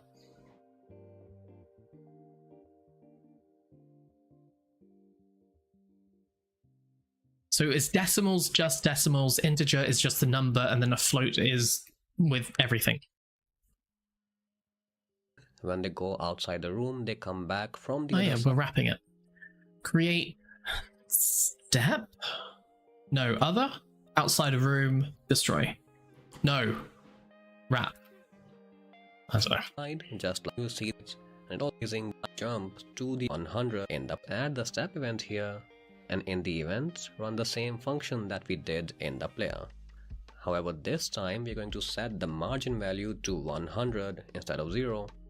This means that the rock will only jump to the other side of the room when it's more than 100 pixels outside of the room's boundary. Makes sense. So add step. Step, step, step, wrap.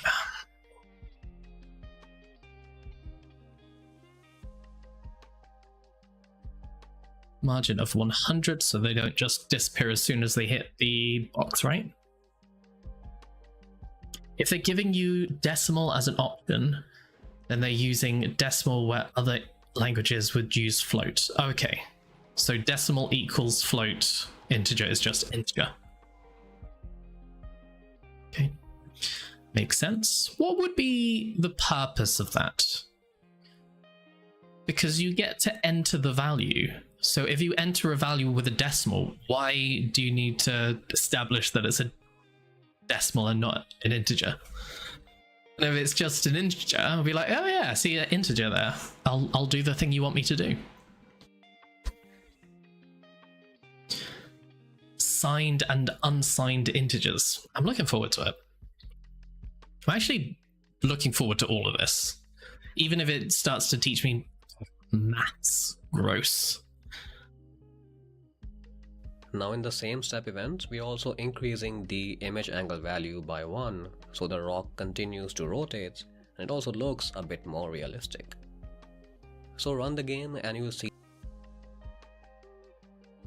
So in a step, when it reaches 100 pixels outside the room, it wraps.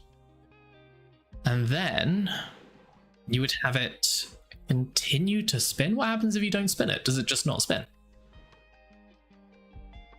I'm guessing the answer is no, but let's see. They're not spinning at all, Steve.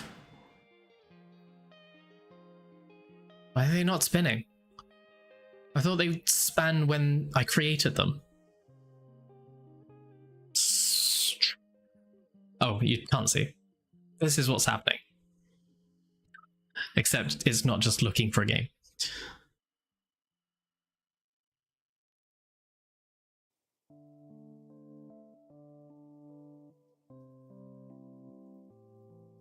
The need to have the split has a lot to do with how memory works, especially pre-64-bit computer.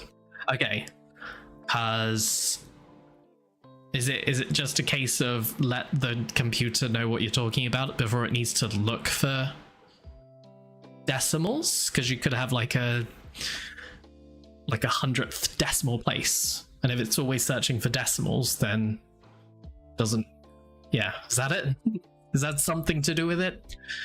That makes sense if it is. So then it's not just looking through every single decimal point when it doesn't need to. I don't understand why they weren't spinning when they were created. Doesn't make any sense to me, but See the rocks move. It also looks a bit more real. oh god, no! Not a sign. In this video, we Jesus Christ. Mother of Mary. Shooting, done, moving rocks, destroying rocks, not yet.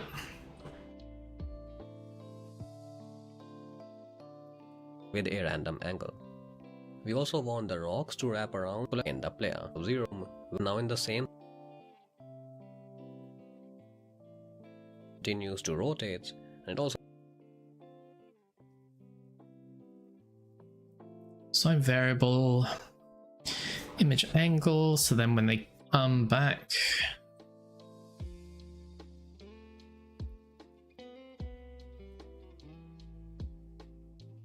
okay, no, this makes sense.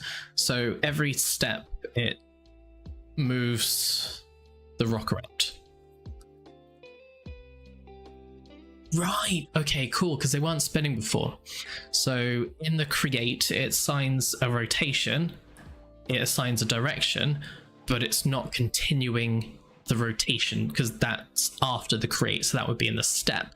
So that's why we're now assigning image angle value 1, which makes it turn. Makes sense. looks a bit more realistic. So run the game and you will see the rocks moving. When they go outside the room, they come back from the other side, just like the player. Okay, so how do we destroy the rocks? When a rock and a bullet collide, we want to create a particle effect and then change the rock. So if it's a big rock, it becomes a small rock, and if it's already a small rock, then it respawns as a big rock. This way your game never ends. Rock, then it respawns as a big rock. This way your game never ends because you never run out of any rocks. So let's go into the obj rock object and here add a new collision event with the obj bullet object. This event will run every time the rock is in contact with a bullet, so you can program what happens when they interact with each other. Okay. Think I understand?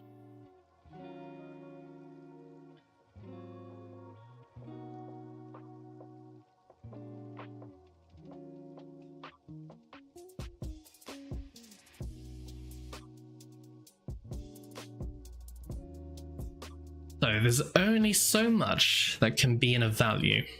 So 32-bit computers, that value is 4 billion unassigned or 2 billion when signed. If you include decimals, that number is further reduced. Instead, by making decimals carrying numbers a float, they can do other trickery on how to address it without violating the max limit of the register. Okay. I mean, it seems to make sense. I don't know how it works in practice, but yeah. We are now doing collisions. So if I ever see a float, that's a decimal in this language. Collision, objects, bullet. Is that right? Now in the event, we first of all want to destroy an instance, but the instance we want to destroy is the bullet, not the rock. So we apply it to the other instance. Okay.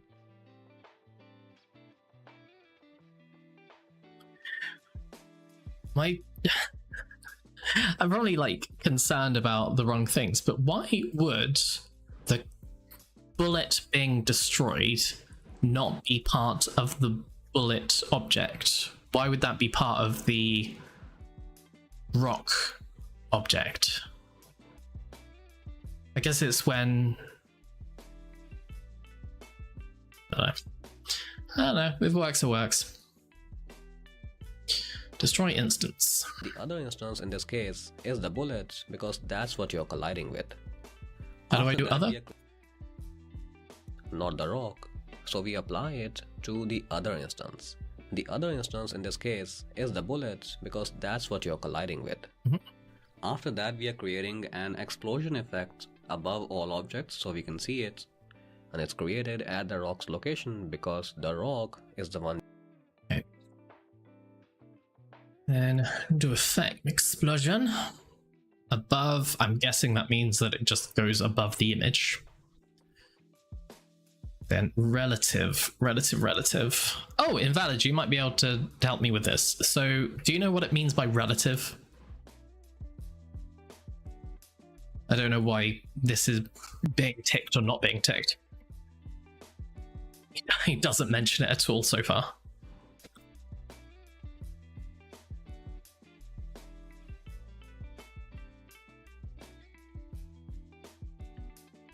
Being destroyed. The size of this is medium and the color is white. Then we are again. It means as compared to your acting object's position, as opposed to what?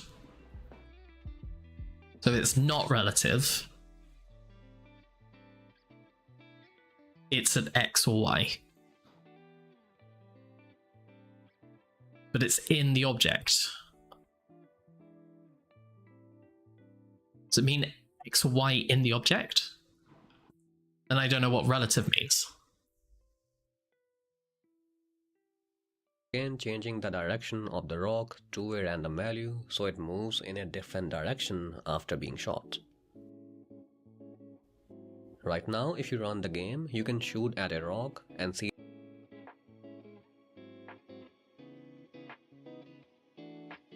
So if you want it to go over 4 relative to where it is, then you make it 4 relative. If you uncheck it, then you move the grid coordinates absolute movement. Oh, that makes sense. And not what I expected at all, but makes so much sense. So it means like on the grid of the board of the game, of the room, I suppose. So if you had 4, it would be like, if you had 4 for X, it would be 4 pixels across the X-axis. So it would be like top left, as opposed to 4 pixels from the object image. Makes sense. See the particle effect. I don't know why my brain couldn't comprehend that to begin with. This changes into a small rock. Okay.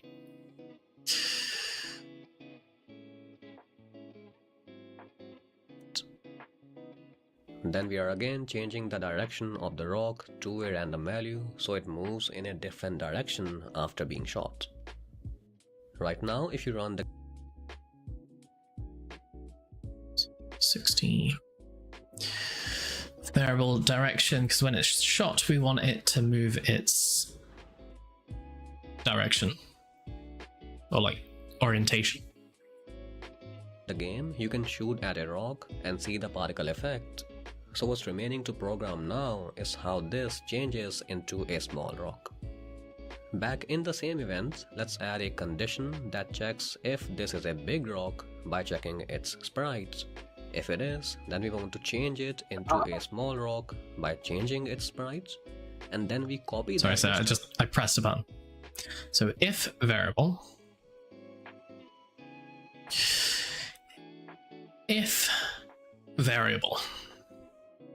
to a small rock by checking its ends. Let's add a condition that checks if this is a big rock by checking its sprites. If it is, then we want to change it into a small rock by changing its sprites, and then we copy that instance, so we get 2 small rocks in the end.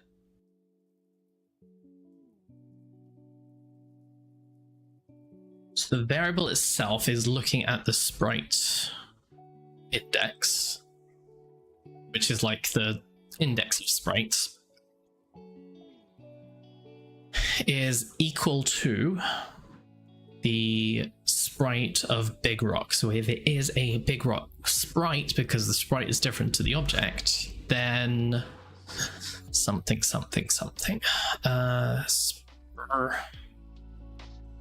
Big rock. So if it's a big rock sprite, then do this thing. And then we want to change it into a small rock by changing its sprite, and then we copy that instance, so we get two small rocks in the end. So the bullet collides with the big rock. Do the effect of an explosion, and then grab a random number to turn it, and if that object is a big rock, then I want you to get a small rock, get a copy of it, because you want two rocks.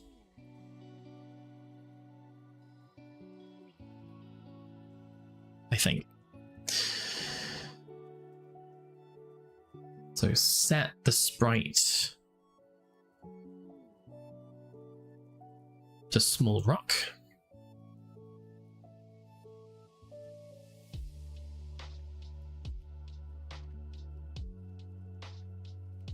Frame, relative?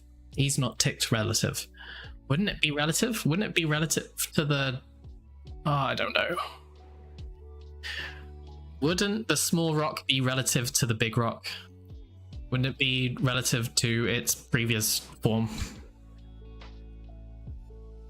I don't know. Function call. So function is just... So instance copy makes sense.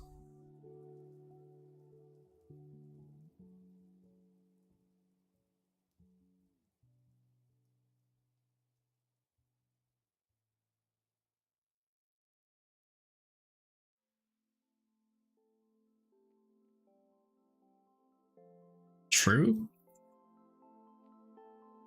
Then we add an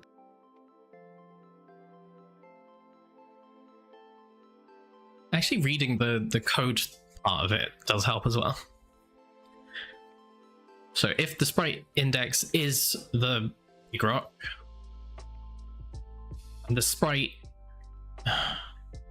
if this, then this, and copy it. Otherwise, and then that's the next bit.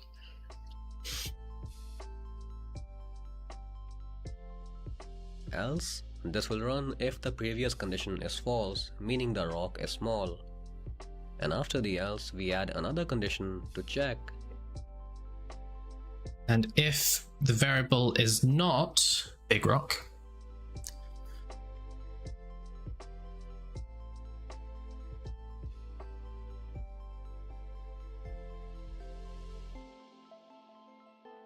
you automatically attach, no you don't.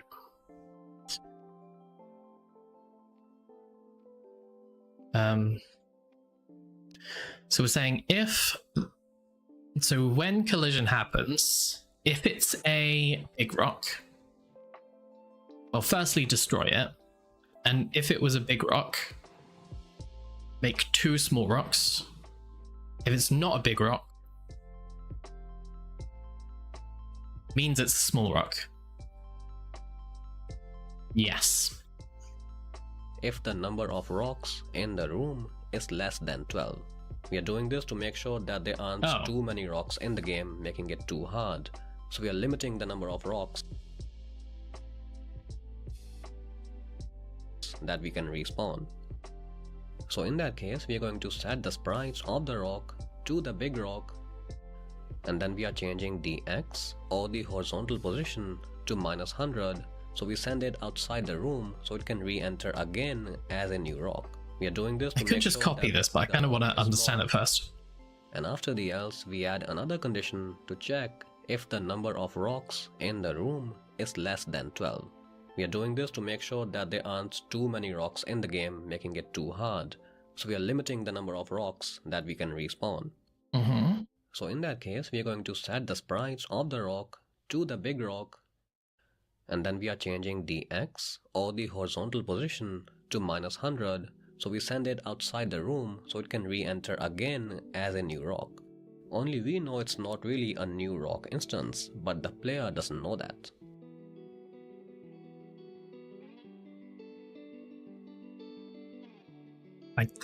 I'm not following it. Maybe it's not done it yet, but I'm not following how we get 2 rocks, and then if you get a small rock, if it's destroyed.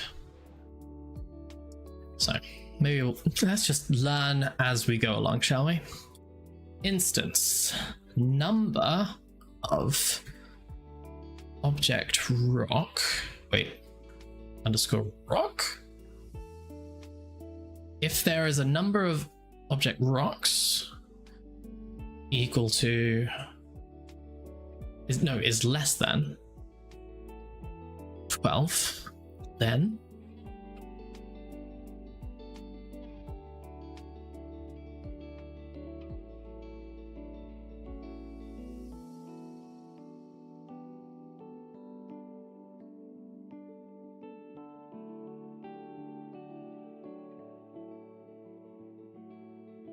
wait, is that not right? Usually, no. It's because you didn't spell it right.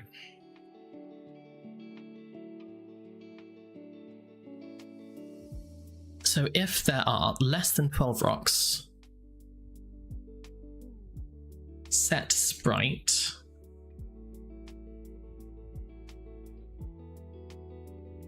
oh, okay. So at any point when you hit a rock, it will generate another off screen. Set sprite, blah blah blah. Assign variable.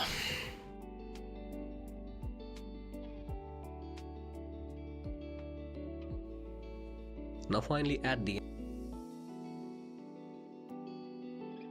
Is it normal to just have an off screen as just X? Is that the done thing? Why not Y? What's wrong with Y? end, I'm going to add another else, and this will run if both of the previous conditions are false, meaning the rock is small and there are already 12 rocks in the room. So in that case, we just destroy the instance, so it just stops existing and doesn't respawn or do anything else. Okay, so that was a large event, but we got through it. You can now run the game and destroy the rocks and basically keep playing forever because the rocks keep... Yay! Cool, okay. So will this work? What have I mistyped? They're not spinning. They were supposed to spin. What the hell? What the hell, guys? Maybe if I pew pew them? Pew pew? Pew? Okay, well you're turning into the small ones, which is good. But you're not wiggling around. So, wait, did you see any of that? No, you didn't.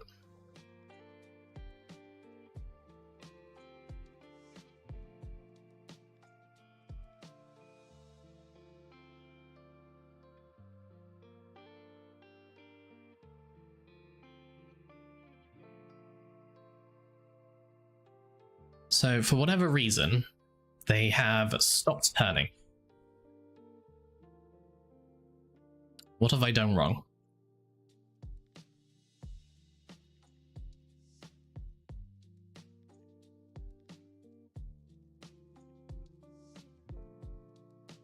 Where would the solution be? The solution would be in object rock, which we are.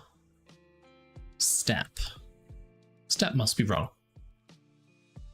Step assign angle value 1. Moving rocks. Okay. Let's go back. Here at the create event. In this event, we'll tell the rock to move in a random direction.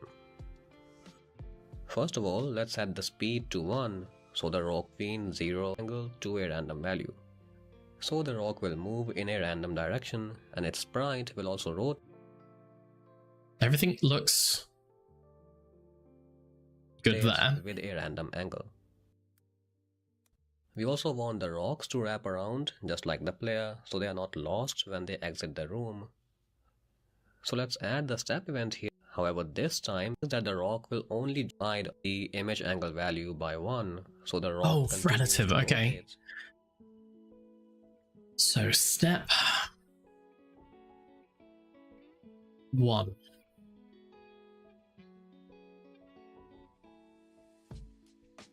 Okay. So what happens when you... So is assigning image angle variable to 1 equivalent of just not assigning a variable? So now they should spin.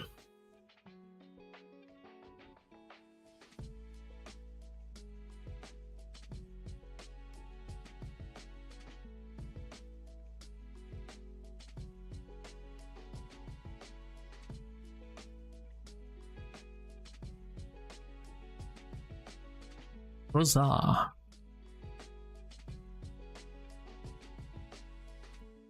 Cool. Everything's spinning. Glorious.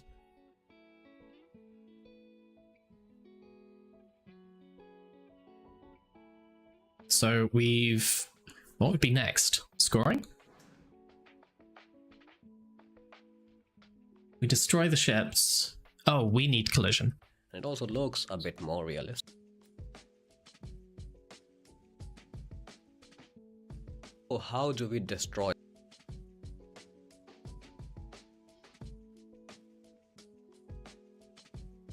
A static variable doesn't change. A relative variable does.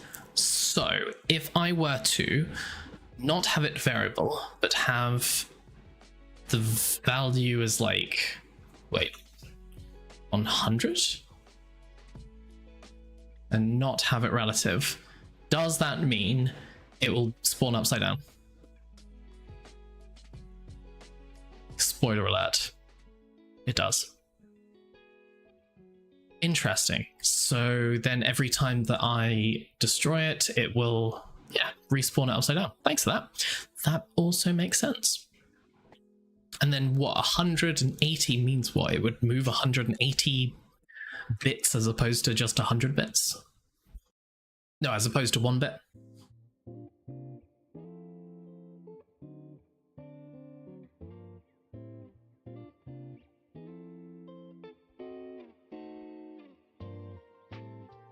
Yes, I assume that's what's happening here. Glorious. Exactly what I wanted. This is the game. Okay, makes sense. I hope that will stick. Actually, write it down. Image angle move forward. We know that now. Can't remember, but we know that. Is a step a frame? Still don't know that.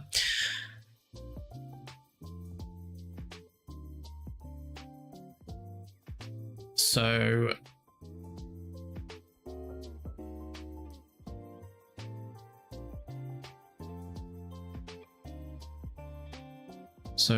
relative changes. Static doesn't.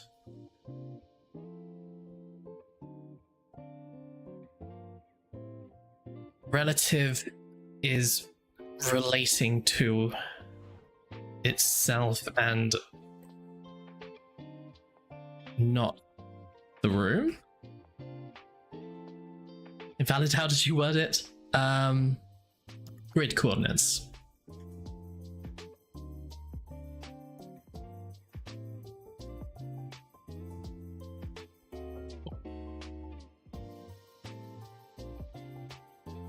Makes sense. So I want you just as one. We want a gentle turn relative to itself because we want them to move. Or the rocks. When a rock and a bullet collide, we want to create a particle effect and then change the rock. So if it's a big rock, it becomes a small rock. Then we want to change it into a small rock by changing its sprite. Oh, good. I like how this is also the most replayed bit. So we get 2 small rocks in the end. Bit I couldn't quite understand. We add an else, This will run if the previous condition is false. Okay. Check, make sure of the horizontal. So we did all game, this. play a small else and destroy the rocks and basically keep playing forever because the rocks keep respawning. That is our second step finished, and we have a fun and Game playable loop. game. The problem Is it that fun? the player can never lose. So what we need to work on is the collision between the player and the rock and how that defeats the player. Let's go back in. And we figure it out ourselves. That'll be fun. We want object, player, add event, collision, objects. Okay, so yeah, so when the player collides with rock, and we're talking about an object, not a sprite, so it could be a small rock or a big rock, we have destroy instance.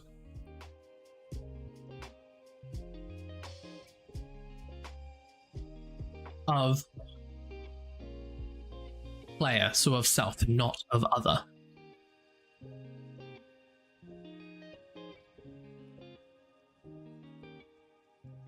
Anything else? Into the player object, and here add a collision event with the rock. So when the player collides with a rock, this is the event that runs. In the event, let's first create a firework effect above all objects at the player's location. Forgot about the visual aspect of it. So let's do effect, do refect.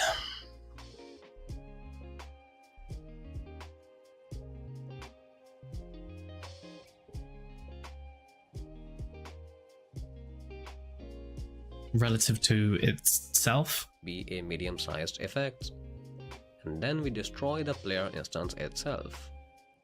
Finally, after destroying the player, we are going to set an alarm. So that will be alarm 0, and we are setting it to 120.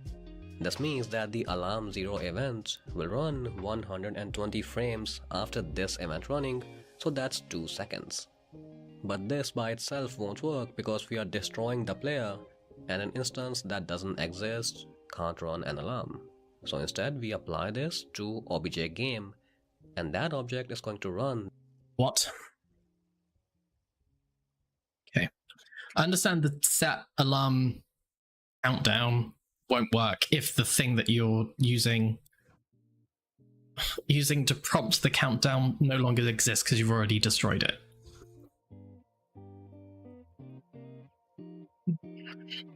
I don't understand the next bit. Set alarm. 120. The alarm for us. Now when the alarm event does run, we want the game to restart, so let's open obj game. Here let's add the alarm 0 event, and in the event, let's run this function to restart the room. This should do it, but it won't work right now because obj game isn't actually in the room. So let's open the room, make sure the instance is Slightly lost. now obj game, and that object is going to run the alarm for us. Now when the alarm event does run, we want the game to restart, so let's this to obj that, but this by frames after this event Oh, running. I missed that bit. So that Right, so the... Because at the moment the set alarm countdown is assigned to the destroyed item, so you want it to... 0... Wait, no? 2 seconds. But this by itself won't work because we are destroying the player, and an instance that doesn't exist can't run an alarm. So instead we apply this to obj Objects. Okay. game, and that object is going to run the alarm for us. Now when the alarm event does run, we want the game to restart, so let's open obj game. Here let's add the alarm 0 event, and in the event, let's run this function to restart the room. This should do it, but it won't work right now because obj game isn't actually in the room. So let's open the room, make sure the instances layer is selected, and then place obj game in the room. It doesn't matter where you put it, it just needs to be in the room. Cool. We have an alarm set that's assigned to the object game.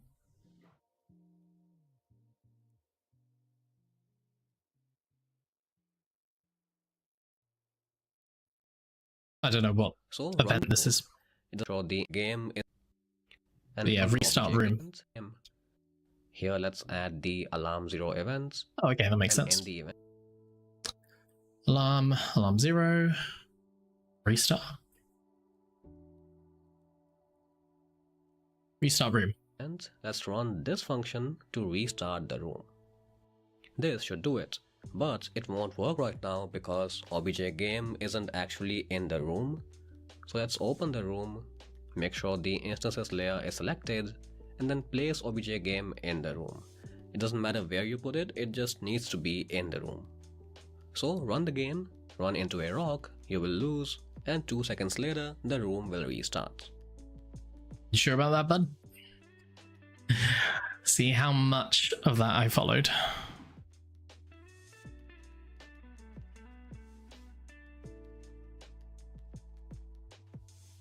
Okay, things are turning, which is good. Can still move, which is good. It's not showing you anything. Well, there we go. Okay. So things explode, things good. Things exploding as they should.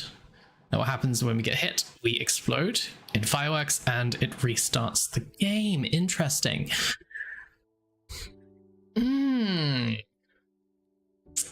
Cool.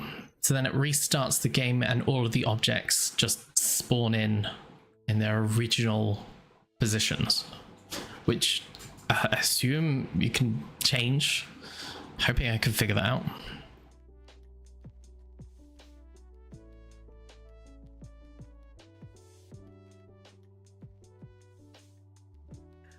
So we now have a game loop. You can play, you can lose, you can play again, and so on. And we're at a point where you can say that the game is finished. But it's actually not that rewarding because you can't see how many rocks you've destroyed. So before we finish off the video for good, let's quickly add a score system. Let's open obj game and here add the create event. Here let's create a variable called points and set it to 0. Now before we increase this value when you destroy a rock, let's make sure that this is drawn on the screen. So go ahead and add the draw GUI event. This is where you can draw anything directly to the screen. So the draw and set it create event. Let's open obj. So object game, when the game's created, do a thing. Add event. I can't remember what it was. And Create. Here, add the create event. Here let's create a variable called points and set it to 0. Now before we increase this value when you destroy a rock, let's make sure that this is drawn on the screen. So go ahead and add the draw GUI event. This is where you can draw anything directly. What? Wait, what's an event? An event is just a thing that happens in an object.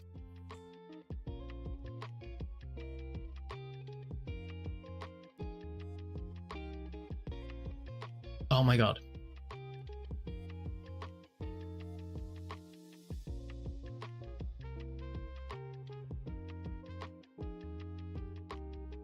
To the screen, so it acts like a HUD. So I'll use this function to draw the points value to the screen at 10 by 10. So in the game it'll appear on screen, but we haven't programmed it to change. Sign variable. I kind of want to see how this is written. Go ahead and destroy a rock. Let's make set it to events. Here let's create a variable called points and set it to 0. Where else have I got a signed variable?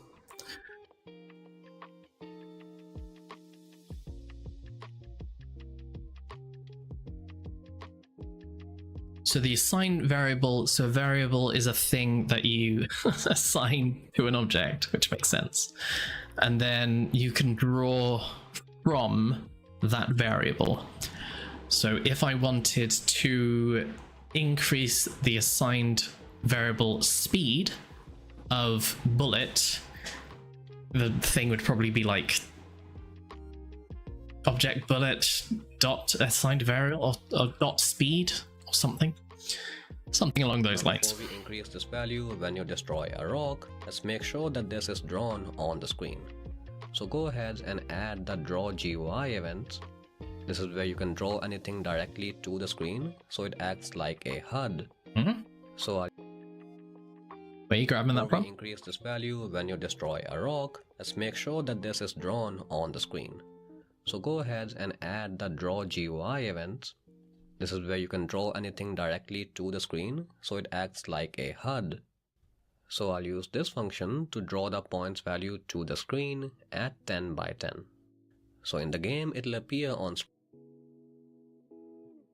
So the caption is points. Screen to the screen HUD. So I'll use this function to draw the points value to the screen at 10 by 10.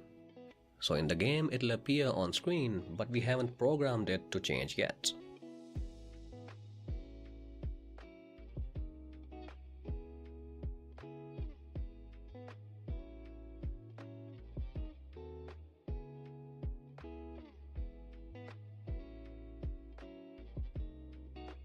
So in the game, it'll appear on screen, but we haven't programmed it to change yet.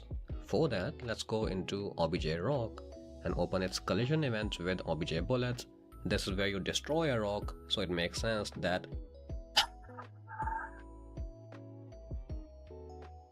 Rock collision? No, bullet collision.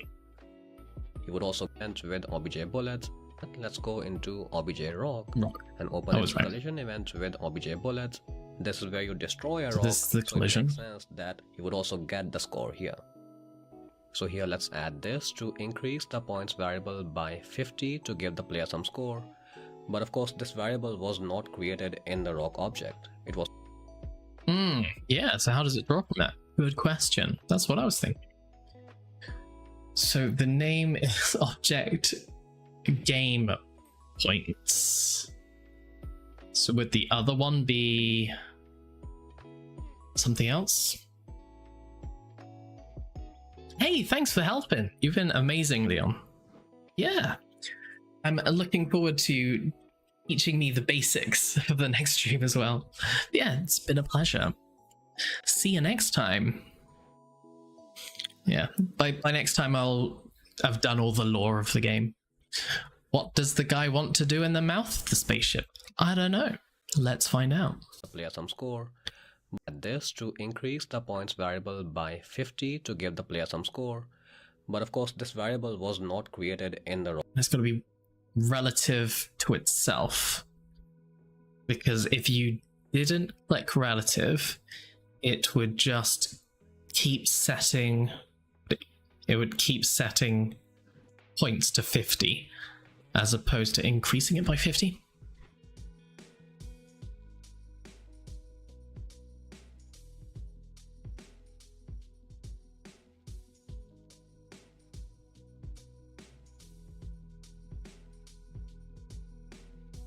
Rock object. It was created in OBJ game.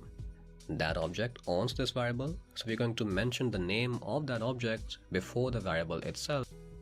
Oh, because the... Right, gotcha. Okay, that makes sense. Object game dot points. Yeah. That's what I was saying about it being... It'd be like object game...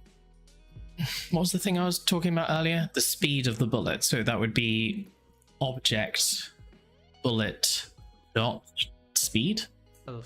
And this is how we can actually change that variable. And that should do it. Run the game, and when you destroy a rock, you get some score that you can see up here. When you lose, the score resets and you start again from 0. And with that, our game is completely finished. Oh my god. Full game dev unlocked. It crashed. We were so close. What did we do wrong? Draw event for object bullet. Okay, so something is wrong around there. Got it. Abort.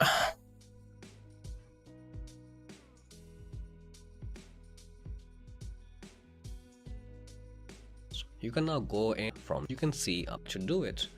And this is how we can actually change that variable. Before the variable its object owns this variable object. Oh, it needs to be relative to itself. I literally said that. Is that the issue?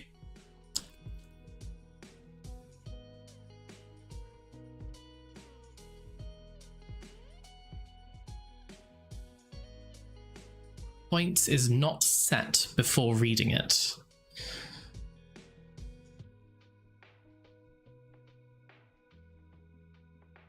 Game bullet. Points. Value. Wait, does the value need to be something? That It said value not set before reading it. destroy. So we're adding for good, and here add the create events. Here let's create a variable called points and set it to 0. Wait, I'm supposed to be looking at game, aren't I? Points. Yes. Now before we increase this value, when you destroy a rock, let's make sure that this is drawn on the screen. So go ahead and add the draw GUI event. This is where you can draw anything directly to the screen. Oh. I was drawing on a different object.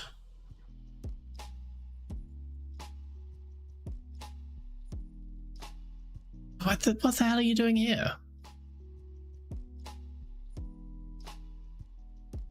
So you were assigning a point to the bullet. Yeah, that was a big mistake. So I want it to game.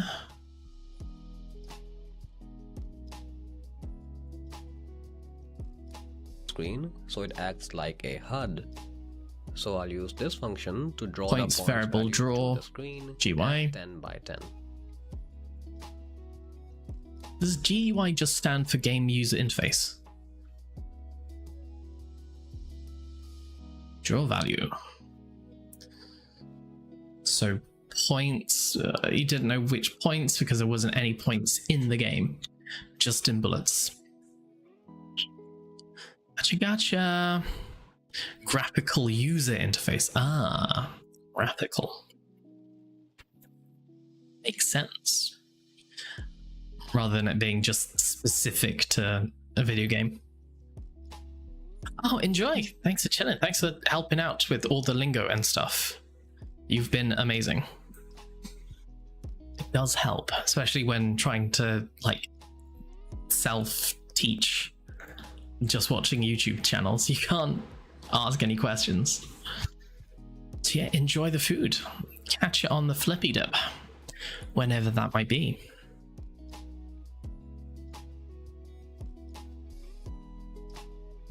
Hopefully we can finish this by tonight. So in the game, it'll appear on screen, but we haven't programmed it to change it. So does this now work? Let's have a look.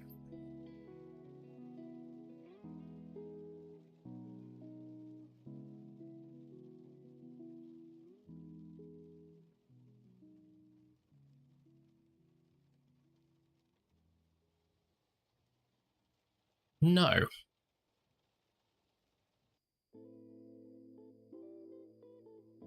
Draw event for object game. Okay, another code error. So points, drawing from point. Oh, point. Points, plural. Oh god, that's gonna get me so many times. Just misspelling everything. About now.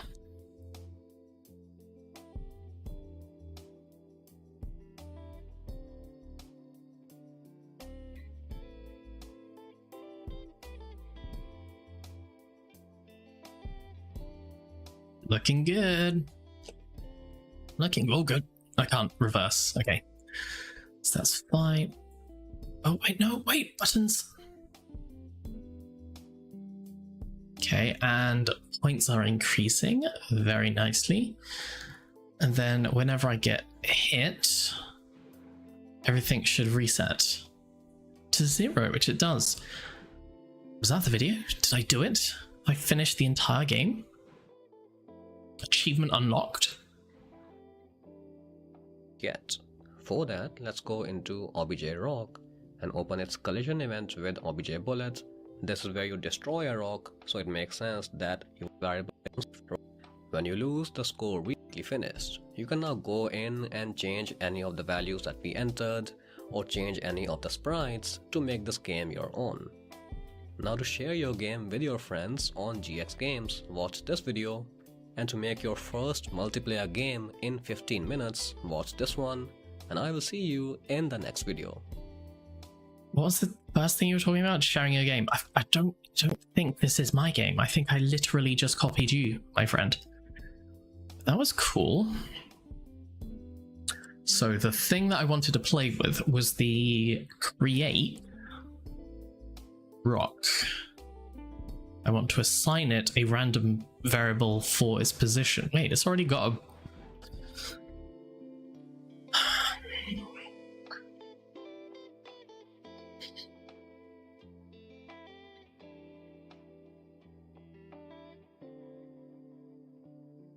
So I've assigned its speed, I've assigned its direction, and I've assigned its angle, but I've not assigned its movement or positioning.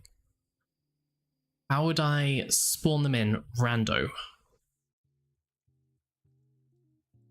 I don't know.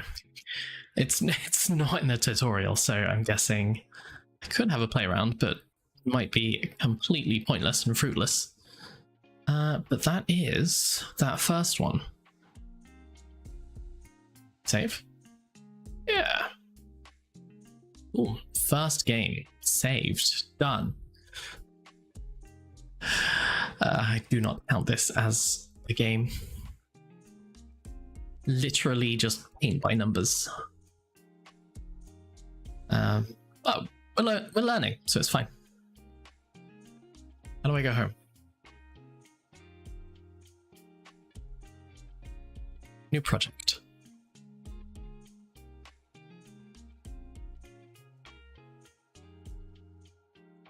Okay, right, so shooter done. Do these just go in order? So do I want a action game? Oh no! Oh no! Only the first one has tutorial. None of the others do. Do you not have a guide or anything? Visual language I can do. Choose an adventure? Is there just no video, but there's still a guide for it?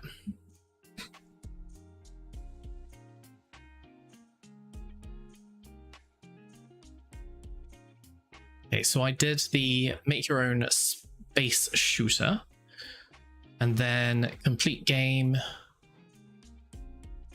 Ooh. Space rock mods. Next tutorial. Let's go. Unfortunately, it does not look like it's a... yes, I'm a human. Does not look like it's a video, though.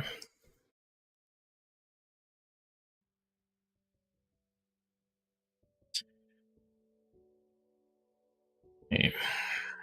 So we can make menus, sound effects, and power-ups. Sick. Oh, there is a video. Oh, nice. Menu buttons. So I have this game with just one room. You open it and it takes you directly into the game without a menu. So in this video we're going to add that main menu where you can hit play or quit. We're also going to add a help button where you can click to see the controls. First of all, we need a sprite for the button. So here I have a blank button sprite and we are going to draw the text on it in the game. If you want this same sprite, you can download it from the description. Now make sure that you set the origin for this to middle center. Wait, I just selected a new one. Text on it at its center. Now let's set up all the rooms we need. The one I have here is for the main game, so I'll rename this to rm_game. And then for the menu room, I'll just duplicate this so we get the same size and the same settings. And I'll call this rm_menu. Now obviously you want the menu to open when you start. Okay, this up.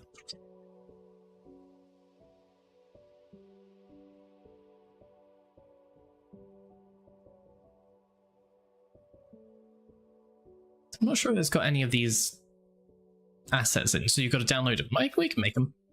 So I have this game with just one room. You open it and it takes you directly into the game without a menu. So in this video, we're going to add that main menu where you can hit play or quit. We're also going to add a help button where you can click to see the controls. First of all, we need a sprite for the button. So here I have a blank button sprite and we are going to draw the text on it in the game. If you want this same sprite, you can download it from the description. Now make sure that you set the origin for this to middle center because we want to draw the text on it at its center. Now let's set up all the rooms we need. The one I have here is for the main game, so I'll rename this to rm_game. And then for the menu room, I'll just duplicate this so we get the same.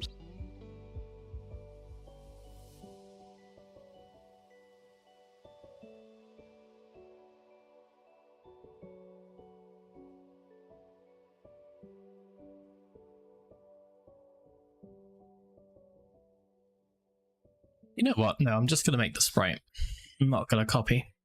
How do you make a sprite? Add sprite.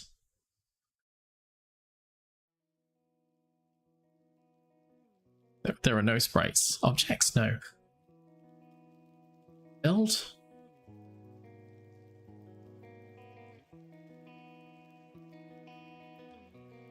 How would you make a sprite? Like, create a new? Create sprite?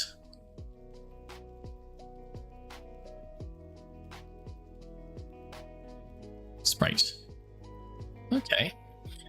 So I can have, like, menu. SPR_. Menu, no, button.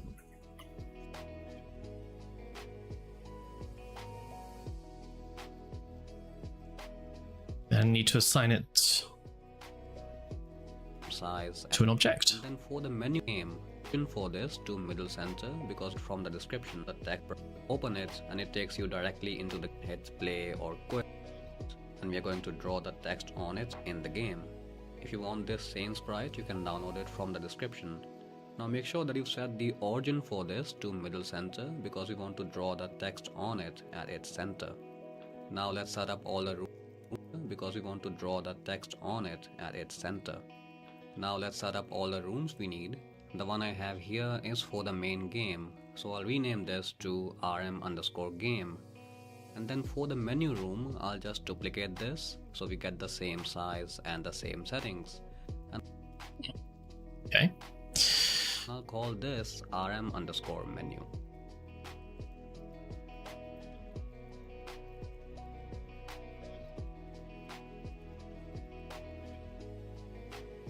Then copy and paste.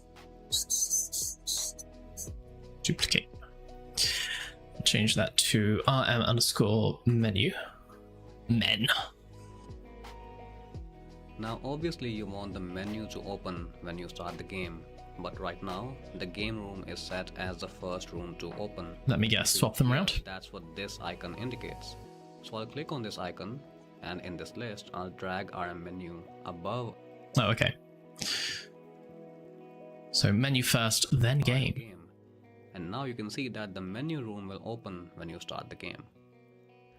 Let's open this menu room now. Because we duplicated the game room, this already has the player and the rocks, which we don't need. So I'm going to delete all this. And also make sure you delete this instance, which doesn't have a sprite. Isn't there an easier way of deleting them? Like a select all kind of business? To miss. The room is empty now, so let's go and create some buttons, and we'll come back to this later to put those buttons here. Now before we go and make the buttons, it's a good idea to make a custom font that we can use to draw the text on our buttons. So in the asset browser here, I'm going to create a new font asset, and I'll name this fnt_menu. In the editor, I'll select a font I like. There are many good fonts you can download from the internet. I'll set the size to 40, which is quite big and fitting for our buttons. And I'll also turn off anti-aliasing because my font looks better that way. So that's the font done. So let's go and create the main button object. So here I'll create a new object and call. But do I want anti aliasing. Doesn't make any difference whatsoever. Not really. It can be on. This or my font looks better that way. So that's the font done. So let's go and create the main button object. So here I'll create a new object and call this obj button parent. This is the parent or base object for all buttons, and this is going to handle how we interact with buttons and how we draw them. Okay. So it's the parent, which means that it's not necessarily a single button, but this is the thing that all the buttons draw from. So, object.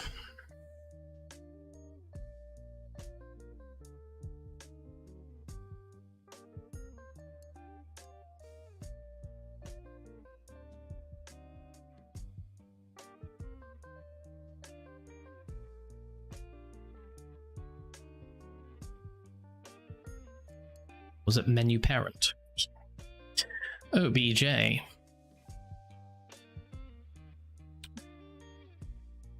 Button parent. Then we are going to create child objects from this. I'm making a game? Yeah, I'm trying to learn how to make games. So in Game Maker, they give you tutorials and stuff to follow. So I'm just learning from scratch. I'm not coding. I don't know anything about coding, although the coding so far has made sense. Just every time I look at it, I'm like, I kind of get that. I kind of understand. But I'm using all the window tech. What's it called? Visual coding.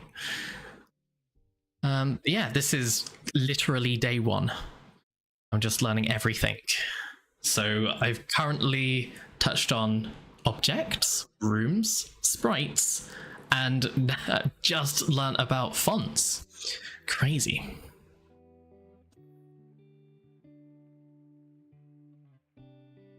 Yeah, I suppose technically making a game. Because my main button object. So here I'll create a new object and call this obj button parent. This is the parent or base object for all buttons. Okay, so then we're looking at the parent.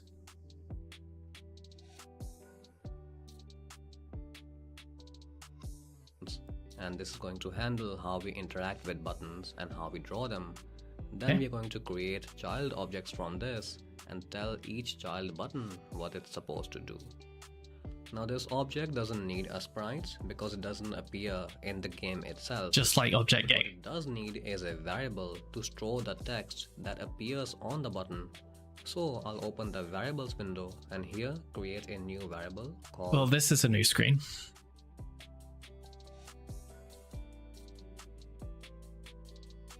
This object doesn't need a sprite because it doesn't appear in the game itself. But what it does need is a variable to store the text that appears on the button. So I'll open the variables window and The variables window. So we were playing around with variables earlier, but we didn't have this window. We were just adding them as instances? As events. Okay.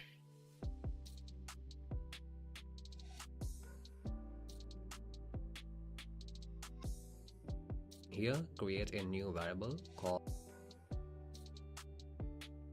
Literally did the arcade space shooter first tutorial on Game Maker yesterday. Amazing.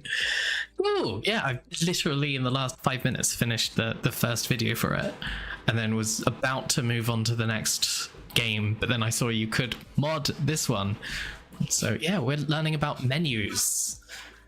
Have you got any experience whatsoever in game making or coding or Windows coding? I can't remember what it's called. Windows language. How did you enjoy it?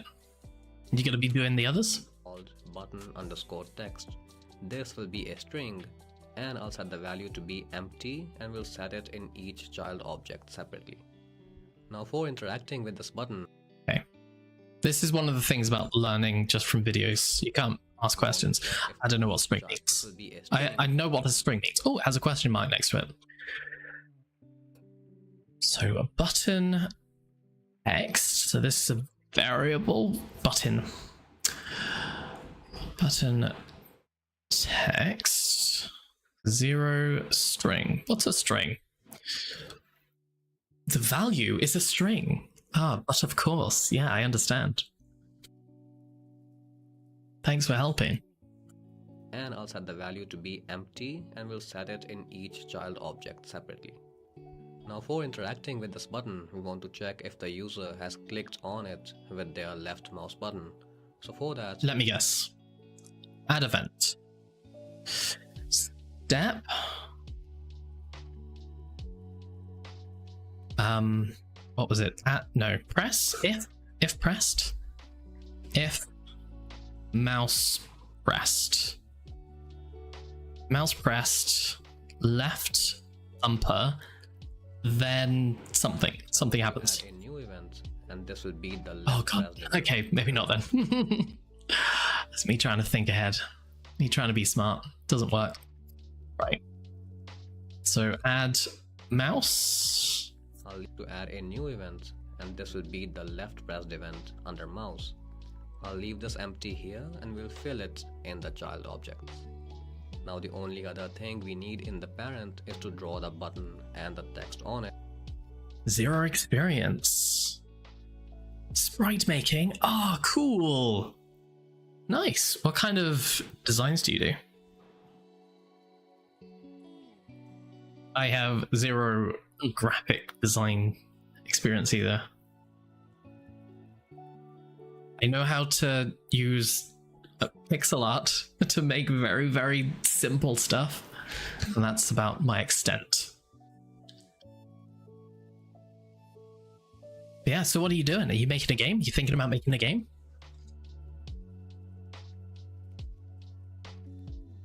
What prompted you to start Game Maker? So for that, let's add the draw event. And inside this event, first of all, let's make sure that the button itself is drawn by using draw self. Now we're going to draw the text, but before we do that, we want to set the alignment and the font that we want to use for it. So I'll add this to set the font to FNT menu, which we just created, and then I'll add I didn't name it properly.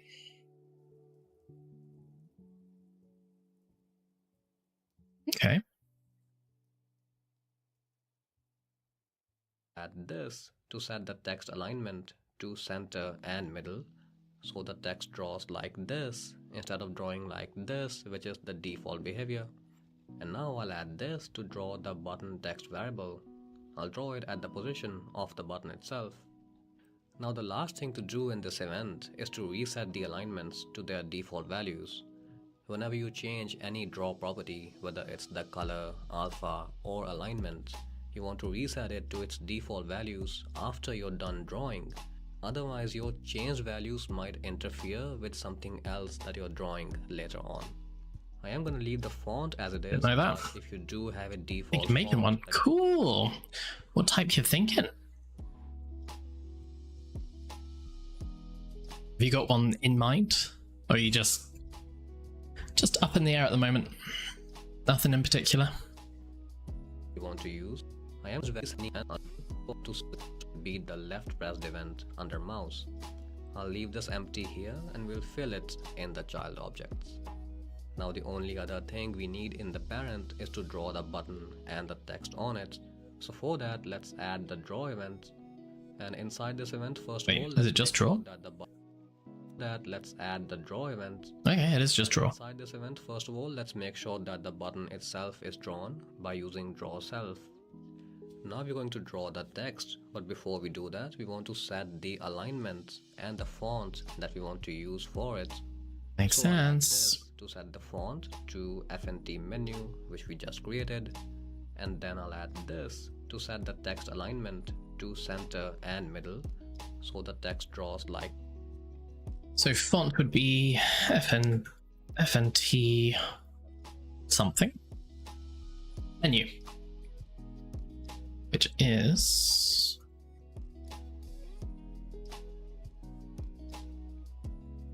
right there. This instead of drawing like this, which is the default.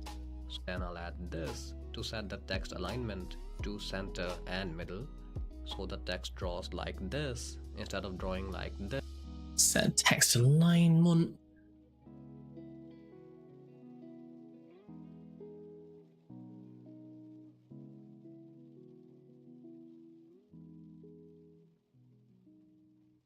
Center middle. Which is the default behavior.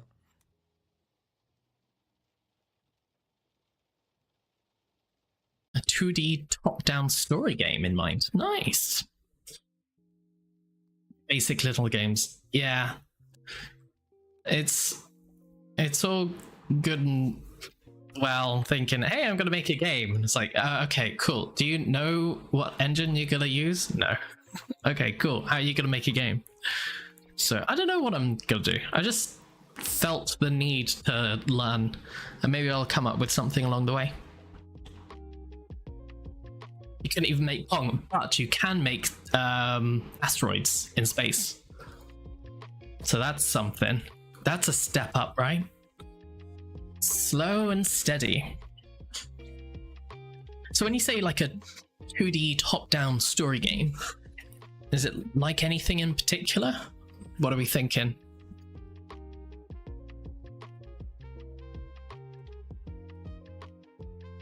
I'm trying to think of any top-down story games. Oh my god. There must be something. Like GTA, like the original GTA. Yeah, I get it. I get it. Are we talking about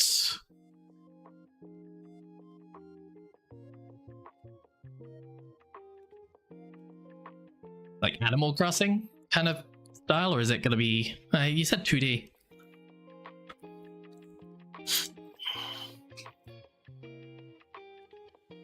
I love a story game. I'm a sucker for a narrative.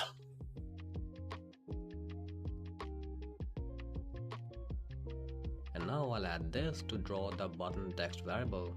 I'll draw it at the position of the button itself. Now the last thing to do in this event is to reset the alignments to their default values. Okay, I'm gonna have to like watch this bit a couple of times. Just created, and then I'll add this to set the text alignment to center and middle, so the text draws like this instead of drawing like this, which is the default behavior. And now I'll add this to draw the button text variable. I'll draw it at the position of the button itself. Now the last thing to do in this event is to reset the alignments to their default values. Whenever you change any draw property, whether it's the color, alpha, or alignment, you want to reset it to its default values after you're done drawing. Why? Otherwise, your changed values might interfere with something else that you're drawing later on. Why don't you set the valuables first? Or the values? Why does it need to be set alignment, set alignment? Why can't it be do a thing and then set the alignment? You wrote the basic story. Excellent. Amazing. Cool. Exciting stuff. I had a very, very basic story outline for my little game here. Little game I'm working on. See if I can show it.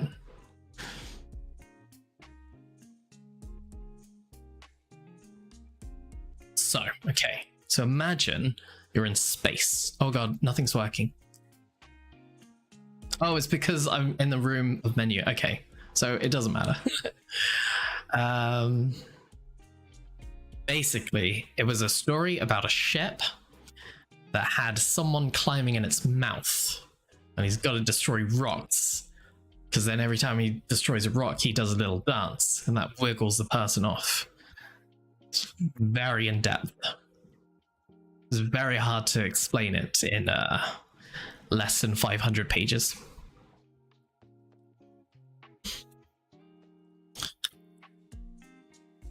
So what kind of genre is it?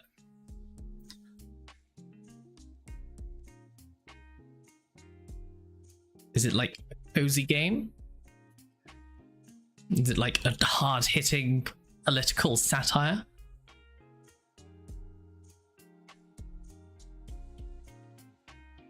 I am going to leave the font as it is, but if you do have a default font that you want to use, then you can reset it to that at the end of this event. Okay, I don't quite get this part, but I'll copy it. I'll copy it.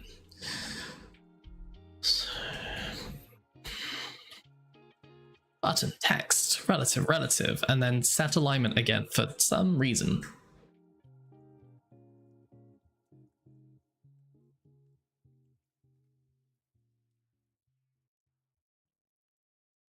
Then center, right? Then you can reset it to that at the end of this event.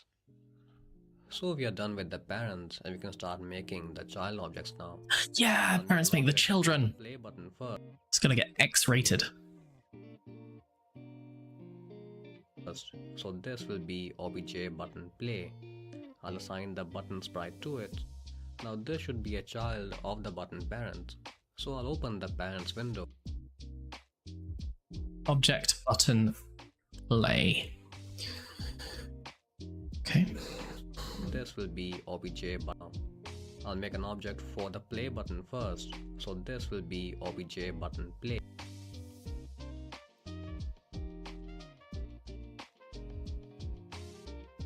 Object button play. Okay. I'll assign the button sprite to it. Now this should be a child of the button parent. Oh, I didn't make the button sprite, did I? We can edit the image.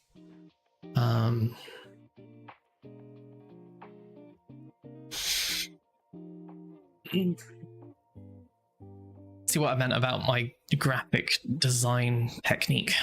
It's very good. Very pixel art, literally. Cool. That'll do. That'll do, Donkey. That'll do.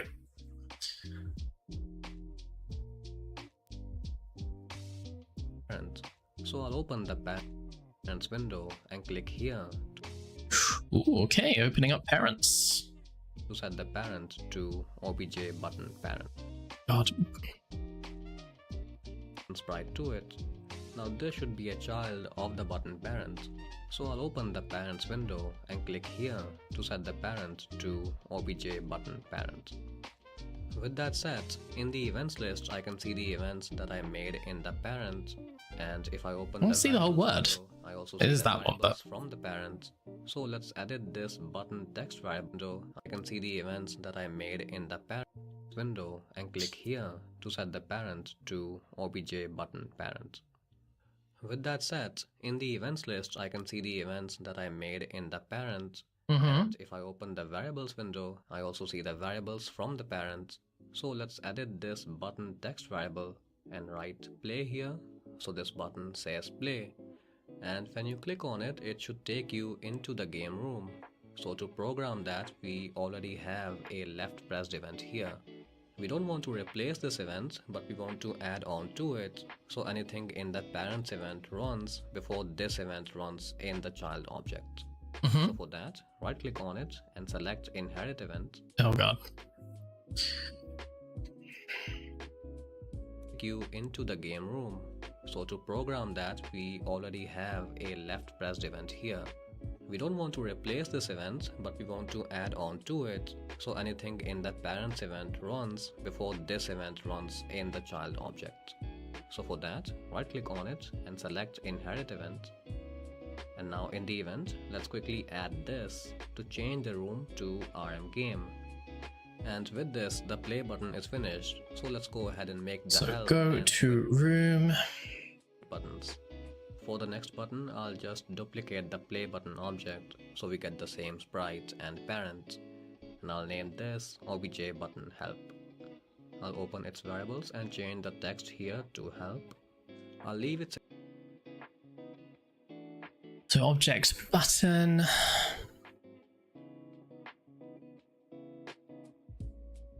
Help. Cool, let's go to help. That's inherited all of the play, so I need to go to variable change that to help. Event as it is for now, and we'll program this after we've made the quit button. So for that, I'll go and duplicate this object and name this obj button quit. In the Do the same. Makes sense.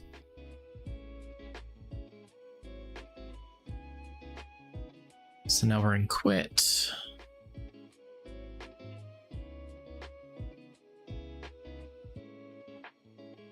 Quit.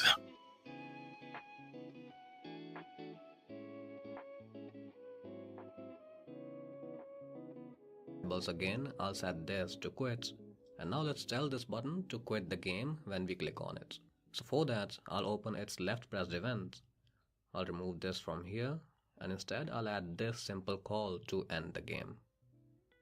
That's all the 3 buttons finished, so let's go and put them in the menu room. So I'll open that room, make sure the instances layer is selected. Oh wait, not exit. Exit game. Exit game. Okay, that makes sense. Here one by one. So that's play. Oh, okay. So I was wondering how they get into the room. It's a lot to remember. It is a lot to remember. The first tutorial was fine, but now we're talking about different parents and children. So it makes sense. Makes sense. So the children does what the parent tells them to do, kind of thing. But variable definitions and type and strings and all of that stuff, it's going over my head. I guess if I don't need to learn it right now, it's good to not just be absolutely flooded with details and different lingo. But yeah, a lot.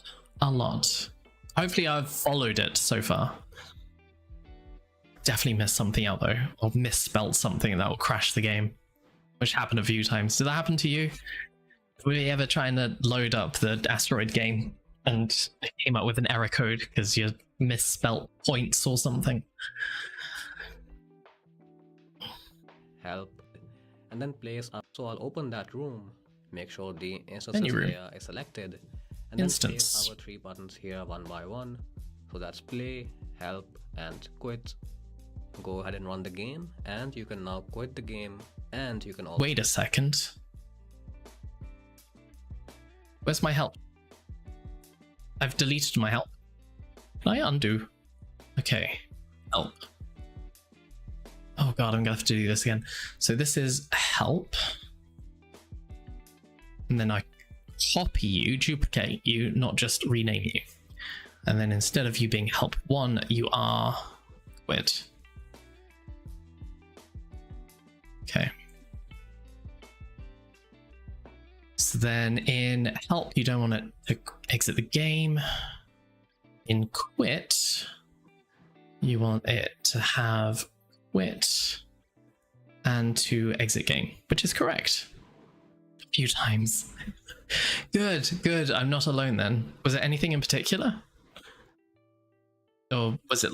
Because I had to ask chat about what the relative means. I was like, tick. Yes, for relative. It's like, oh god, I know exactly what you're talking about. Chat, could you help me? Also play it. So that's the basic buttons done. Let's go and quickly work, and you can also quit. Go ahead and run the game, and you can now quit the game, and you can also play it. So that's the basic buttons done. Let's go and quickly work. Let's watch it all burn.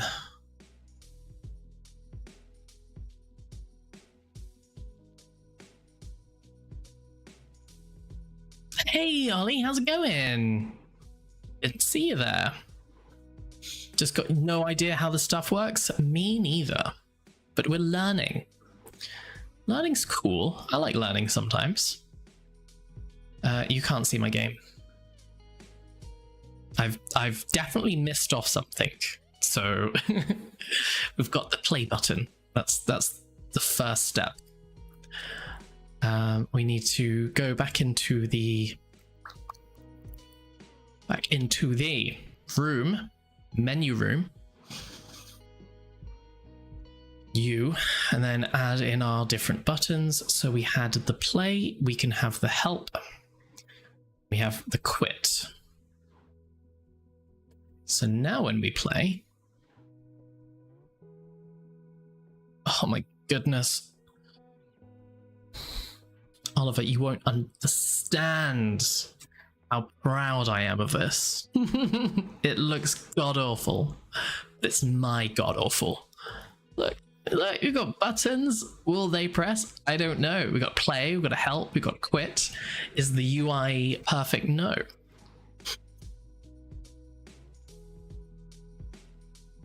Let's try quit first. Quit does quit. Nice. Success. One of our 3 buttons work. Did we adjust anything in help? I don't think so yet. Then play, and then it crashes. Oh, I guess we haven't actually assigned what to do when we press play yet. Which would be a very good thing to actually do. Can we do it without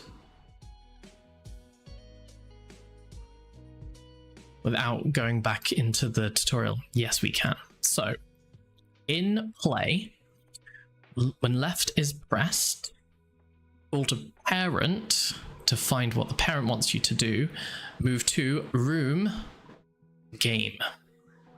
So that should be it. The game jams. Yeah, I remember when you said about the game jams. The programs for wizards. I am not a wizard in the slightest. I am just using Windows. Literal Windows. I don't have the time or patience to learn proper coding. So I was just saying, when you go through, because in the current tutorials, he's got on the left-hand side the visual windows that you can look at, and on the right-hand side you can see what the code is for what the windows are bringing up, and it looks kind of not self-explanatory, but intuitive so far. But there's no way that I'm gonna learn it all. So I like Windows. I like Windows and buttons, and it is good. Play. Oh my god, look at him go. Ah, yes. Ah, pew pew pew, bang bang bang bang, pew pew pew, bang bang bang. Nice. Oh wait a second. Okay, no, they are dividing into 2. That's good. So this is my game. This is my character. You can see that either his tongue is poking out, or his mouth is bleeding. But guess what? It's neither. He has a little man trying to crawl inside of his mouth. Why? I don't know. Oh, you can't see anything. Damn it. Let's start that again. Too many screens. I need a button. I need a hotkey for sharing my screen. Let's try that again. Here we go. Okay. Play, help, quit. Play. Oh my god, look at him go. He did all of this, except for the outlines of the images. But yeah, I can move around. The people move around with me. I can wrap around the screen. I can go pew pew bang bang bang bang pew pew bang bang bang bang and get points every time I destroy rocks. It's very good. Except the points. Oh, the points are going up, but I guess the alignment's not correct. Yeah, I need to move the scoring system. It's too close to the left-hand side. What would that be? I need to add more X. Makes sense. There's no way of quitting the game while you're in the game. Maybe he'll go through that as well.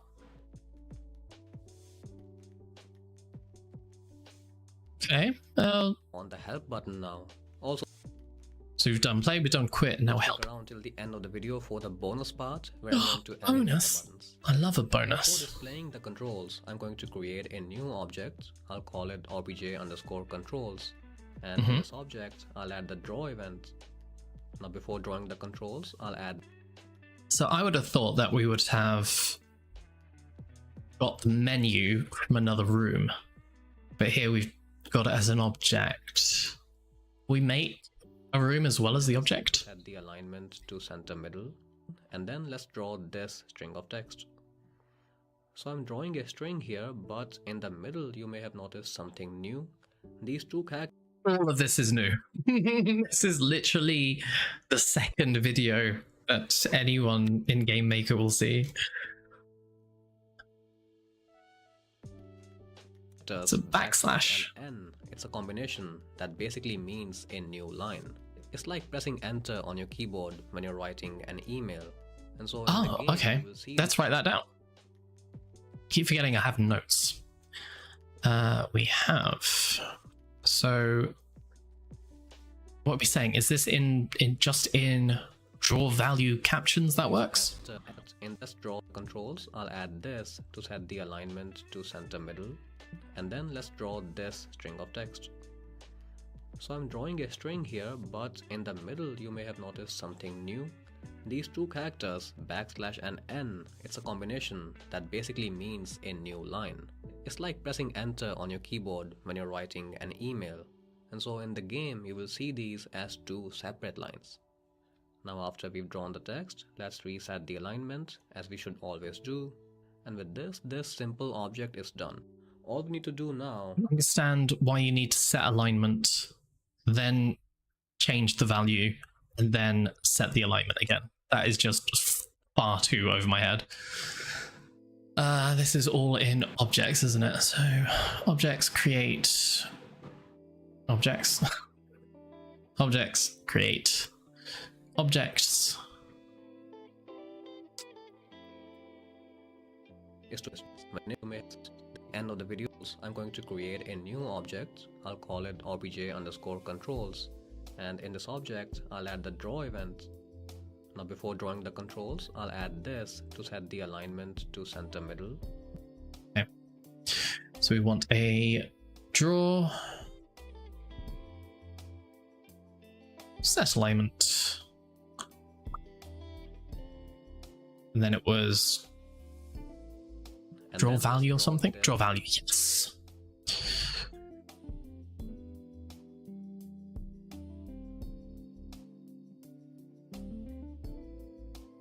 string of text. So I'm drawing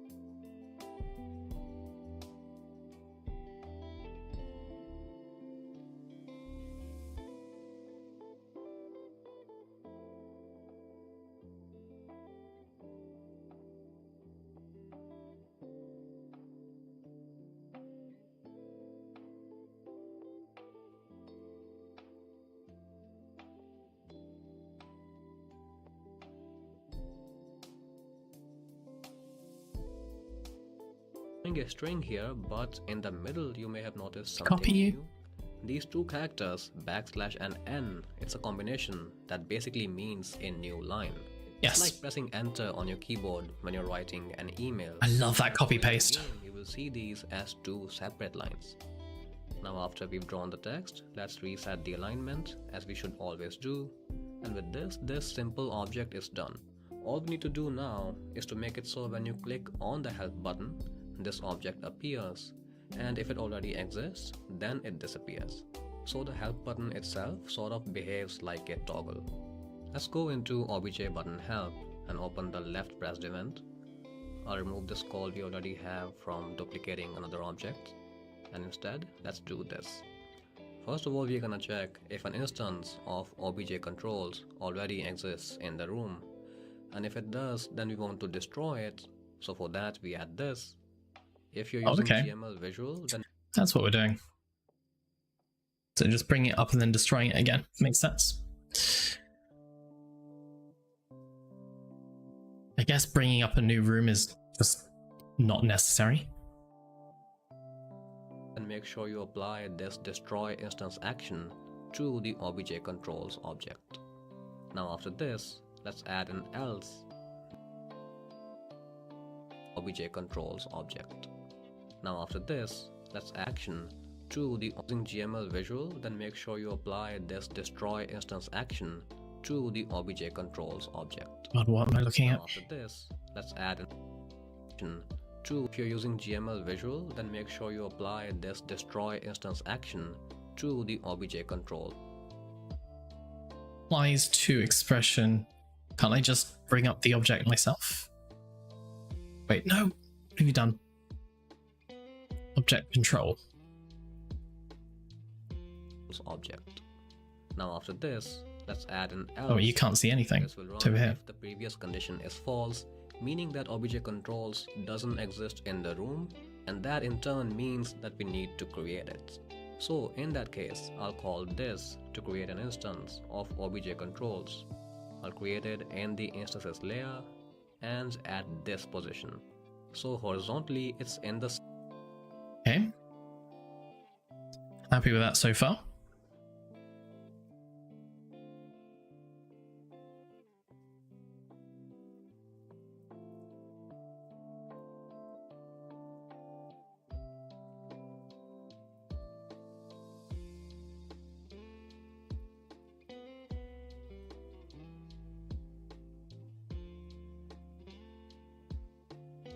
Great instance of controls. center of the room, and vertically it's 100 pixels above the bottom edge of the room. To create an instance of obj controls, I'll create it in the instances layer and at this position. So horizontally it's in the center of the room, and vertically it's 100 pixels above the bottom edge. Whoa! Hey, thanks for the follow. Is it 8? Ajax. Appreciate it. Appreciate you. Thanks for chilling with me. I really need to change that alert. I say this every time, and it gets me every time. So, room. Width. -2. I don't know why -2 makes it in the center. Is it like half? So, yeah, halfway across. Obviously. So, don't we want room height half?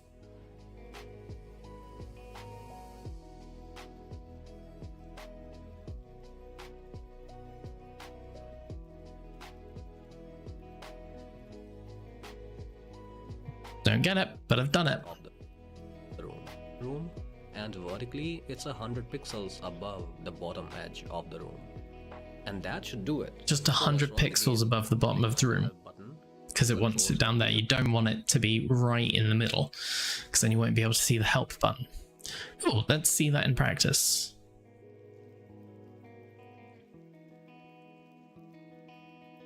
Let there be game.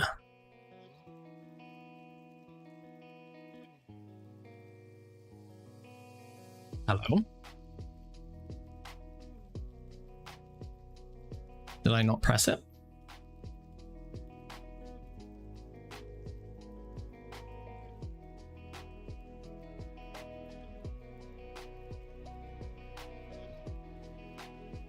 Invalid token. Okay, I've done something wrong. Great.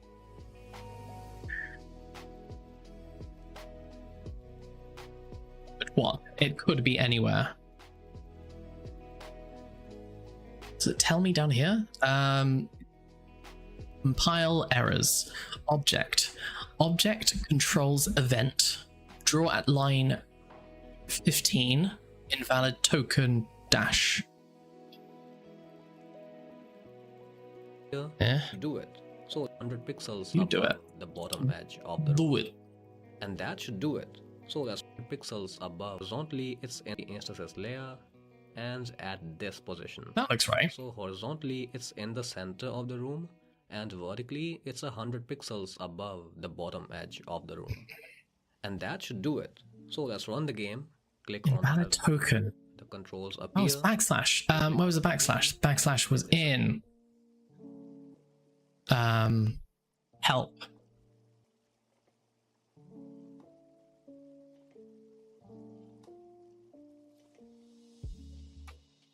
And where?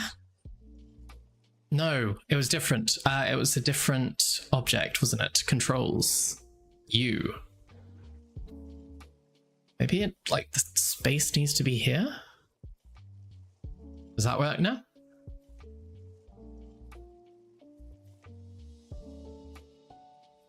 Another compile error.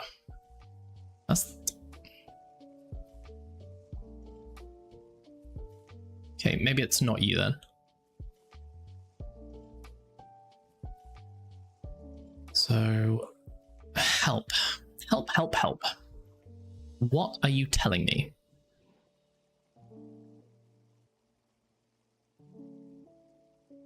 So, we have objects, object controls event.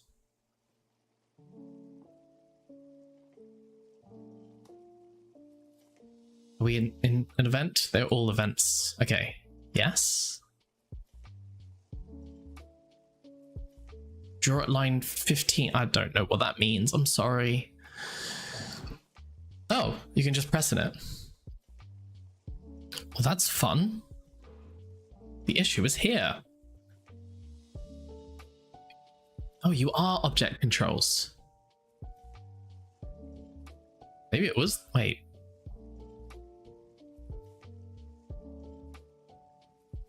Let's go back to the.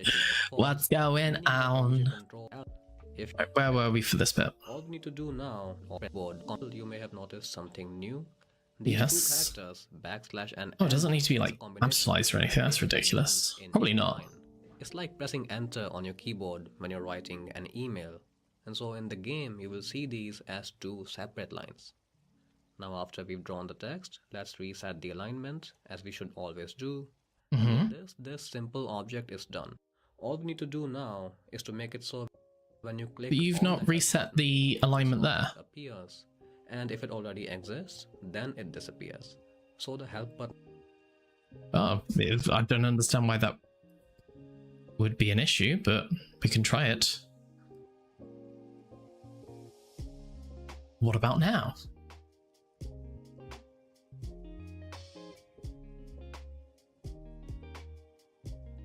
Same issue. Why don't we just get rid of that altogether?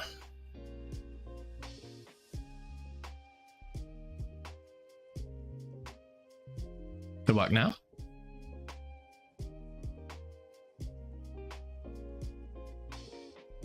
No.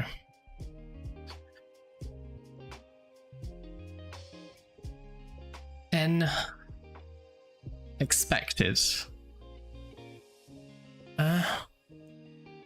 SK what? Maybe I just make it simple? Is it because I had a comma? No. I don't see anything. Oh, maybe I don't. It's because I've not put in quotations. The controls, There we go. That's obvious. To center middle, and then let's draw this string of text. Is that how you want me to do it? Here, and then let's draw this string of text. Okay, so it needs to be in quote.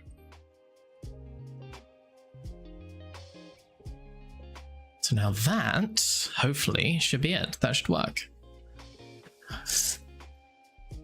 No? Yes. Let's show it off in all its glory.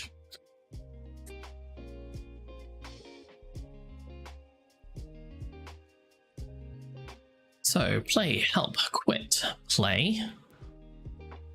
Works. I forgot that I can't just come out of the game easily.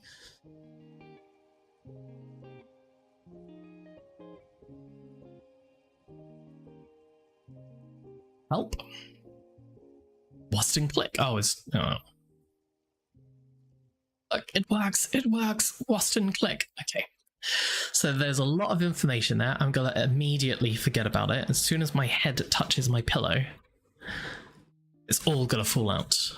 But building up some sort of understanding, which is fine. So when you want to quote something, you literally quote it. Why? Yeah, okay.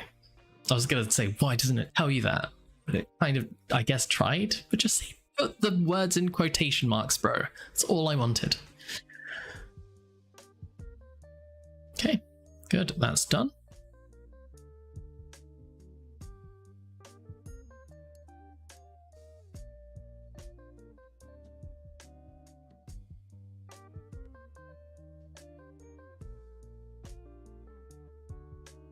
even if you forget something, as long as you know what you forgot, you can search for it to get specifics.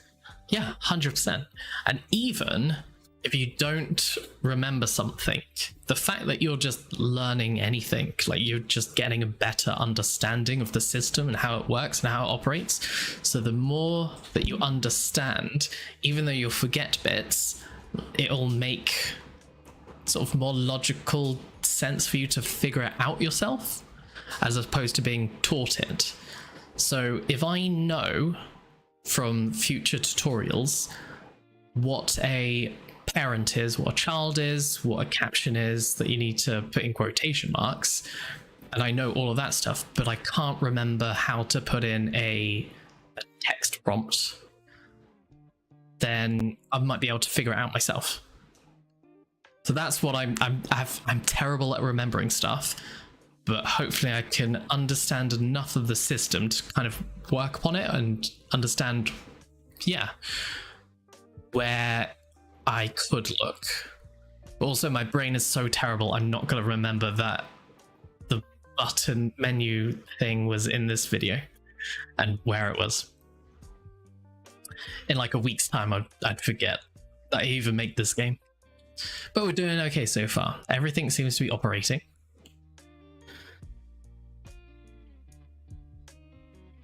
So I'm happy, super happy.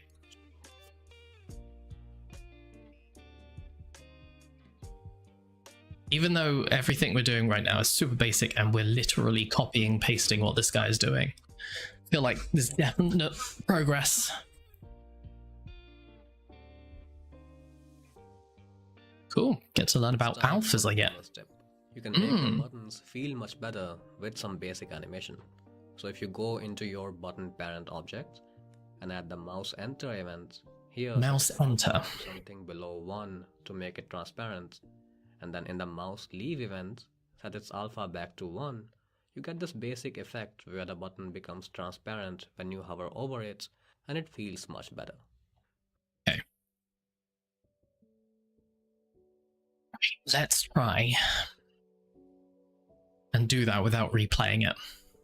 So we have object parent button. Yes. Add event. Mouse. Enter. I don't know what alpha is. I don't know how to even spell it apparently. So set instance alpha. So 0.5. And then is it a separate step? Separate event? Mouse leave. Set the instance alpha back to 1. Cool. Does that work? Did I understand a word that guy just said?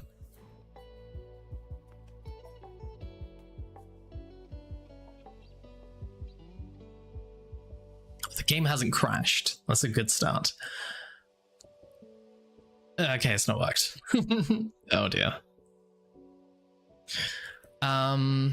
What did we do wrong? I don't know what leave and enter means. Does it just mean like going inside it and outside of it? Of course it does.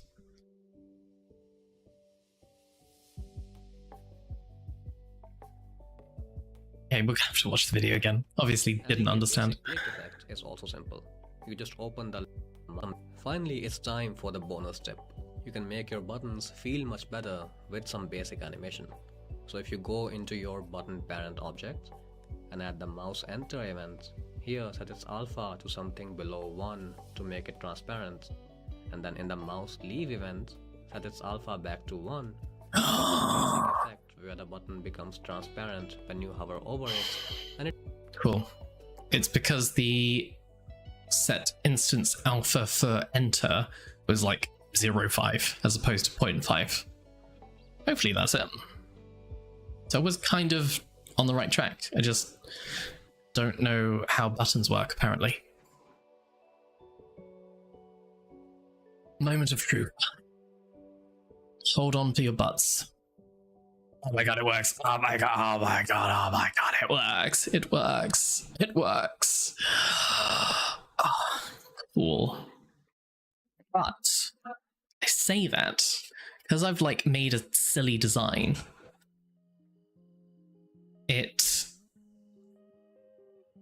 Does it make more sense? Now I'm gonna have to think back at all the games that I've played. But isn't it normally that when you select it, it highlights it as opposed to it unhighlighting it? So do I actually want them to be reversed? Like, it makes sense in the terms of what he's done. Does it? Maybe? I think I still would have done it the other way. So I'm going to go off-piste and set alpha to 1 when it enters, and leave is now going to be 0.5. So then when I put my cursor over the button, it highlights it, as opposed to... No, it doesn't. It doesn't at all. Oh, it does, but I have to go over it first. I guess because when the instance is created, it's created with its default alpha.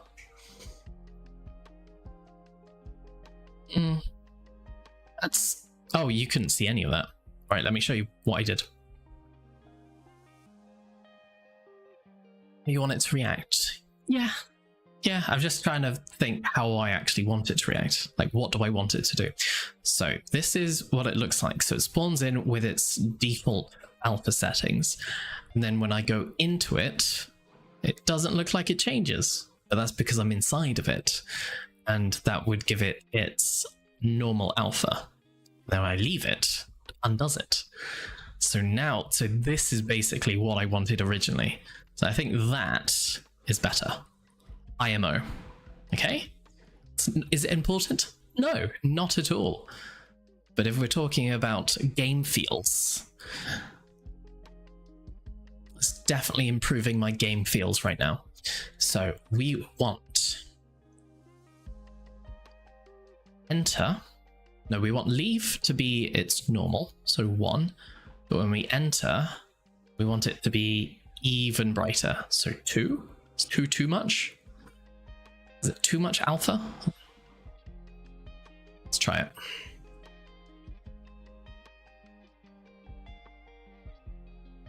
Okay, so far, so good. They all spawn normally, and then when you go on top of them, they do literally nothing. Okay. So maybe I don't understand what alpha is. Well, I don't know what alpha is. So I'm guessing it's... If you have 2 alpha, it doesn't mean it increases its brightness or something. It's not important. We can... maybe we can play around. This is what we're talking about, like playing around with stuff and working it out as we go along. So if we create...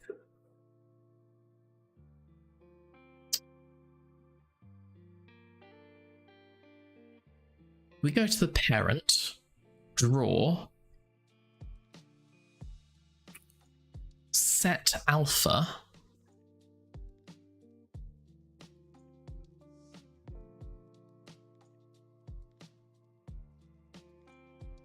to 0.5.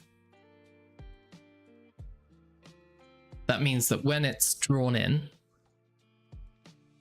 its default is 0.5.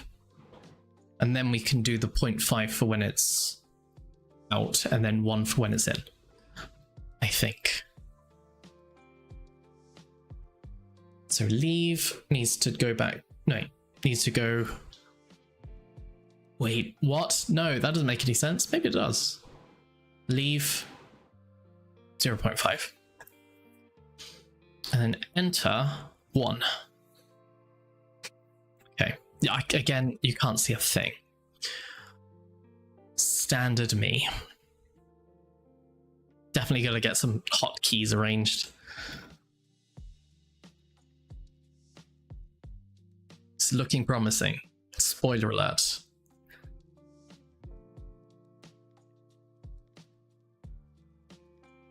This is good. Okay, so spawns in with 0.5 for its alpha, and then hopefully, boop, boop, no, Okay,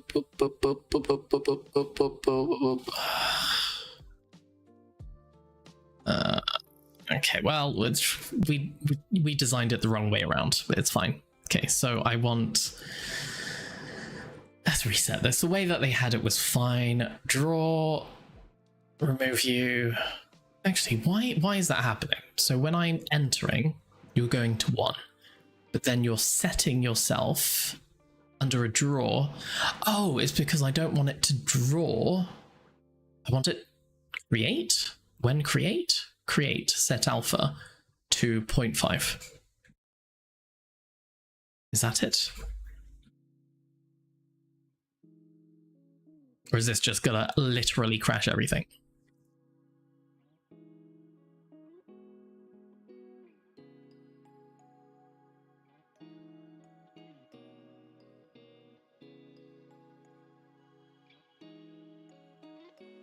Okay, looking promising. God, we did it. We did it. Yikes. Wowzers. Cool. So that's what you want to do. So you create it with a lower alpha and then bingo, bango, bongo. Wust and click. Play. Pew, pew, pew, bang, bang, bang. Nice, nice, nice. Sick. Very happy. Happy that I solved it. It's like a puzzle. I love puzzle games. Why didn't I start this earlier in life? Is that it? What else we were doing? It feels much better. Adding a basic click effect. Click effect. You can figure that out. So, add when left pressed.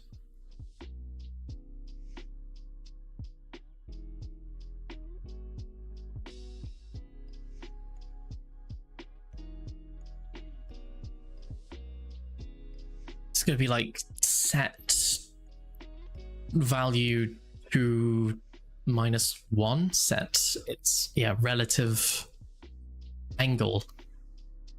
No angle? Set its current position? I don't know, what's under set?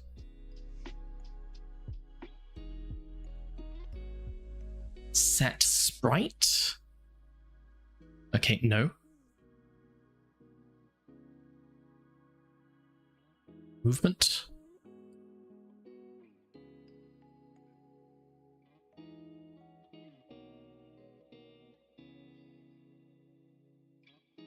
Direction. Okay, maybe obviously not that.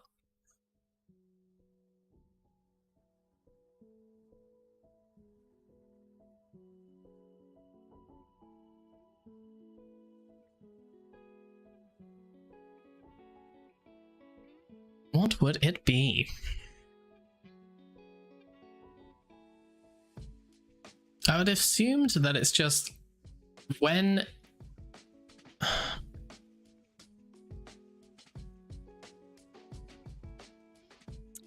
clicked, you move it like a bit somewhere.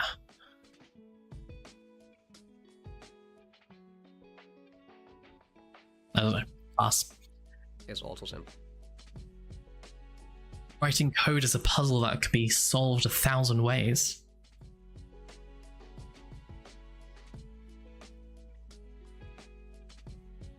Yeah, so there's like, what's it, a million ways to skin a cat, but there's some that are more effective than others. So yeah, there was something earlier that I thought, hang on, why are you doing it this way? And actually you could have done it a different way.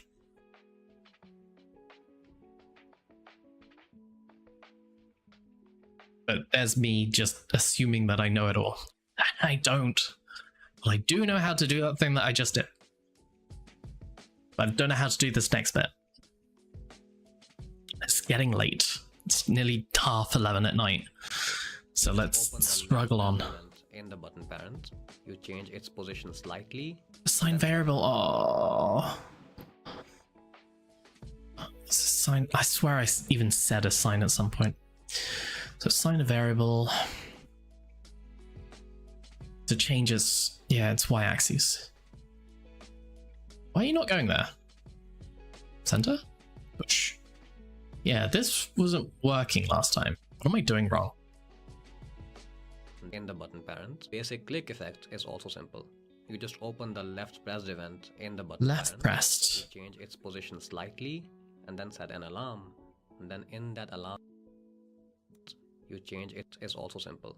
You just open the left pressed event in the button parent, you change its position.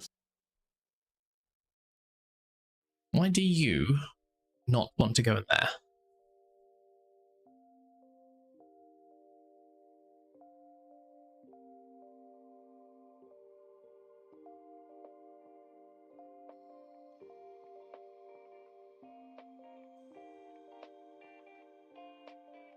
I've done something wrong, it seems. What is it? I don't know. I need a drink.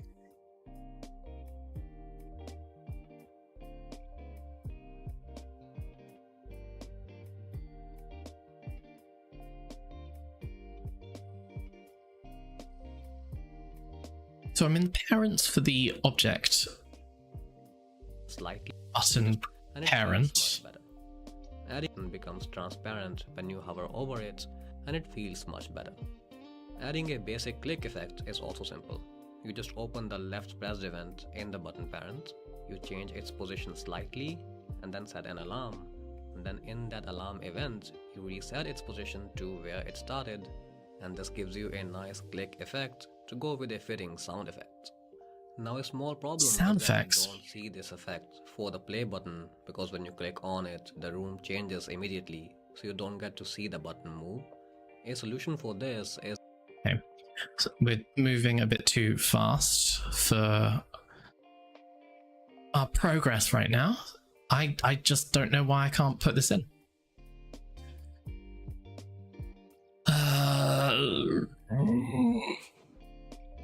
Is it because there's stuff here that I can't see?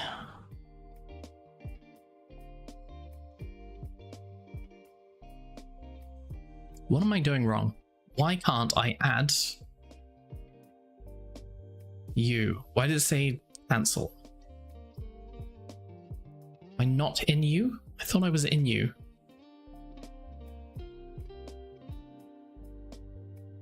Add event?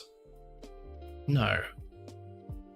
but also if you go into your button parents, feel much better with some basic animation, and then in the mouse leave a alpha or button parent object, and add the mouse enter event. Here set its alpha to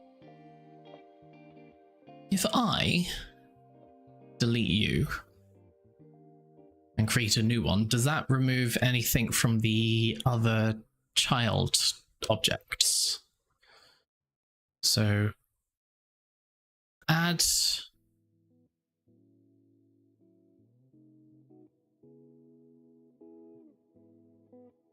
mouse left pressed.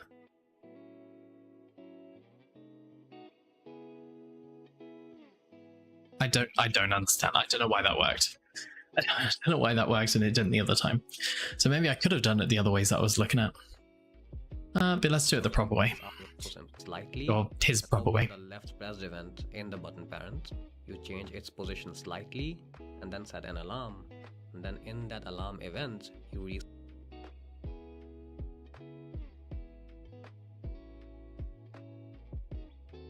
it slightly and open the left pressed event in the button parent, you change its position slightly and then set an alarm. Why start? Why start +4 or +4? Is that it? Yes. Alarm, and then in that alarm event you reset its position to where it started, and this gives you a nice click effect. Its position slight to, and then set an alarm, then in that alarm event icon indicates. So I'll click on this icon, and in this list I'll drag RM menu above RM game, and now you can see that finally it's VJ controls. I'll create it, and you click on it, the room changes immediately where it started, and this gives you a nice click effect to go with a fitting sound effect. Now a small problem is that you don't see this effect for the play button, because when you click on it, the effect. So what do I need to do for the alarm? Transparent when you hover over it, and it feels much pressed event in the button. That alarm event, you reset its position to where it started. Jump to This gives you start. a nice click effect to go with a fitting Okay, sound. that's a new one. Now a small problem is that you don't see this effect for the play button, because when So does that actually work? Okay. So everything looks okay so far. So far, so good. And then we hover over, and then they light up, but they don't move. I thought they would move. Are you not Ying +4? Or are you? I just can't see it. I don't think you are. So left press, assign variables. when you click now is then in that alarm event, it is also simple. You just open the left pressed event in the button parent, you change its position slightly, and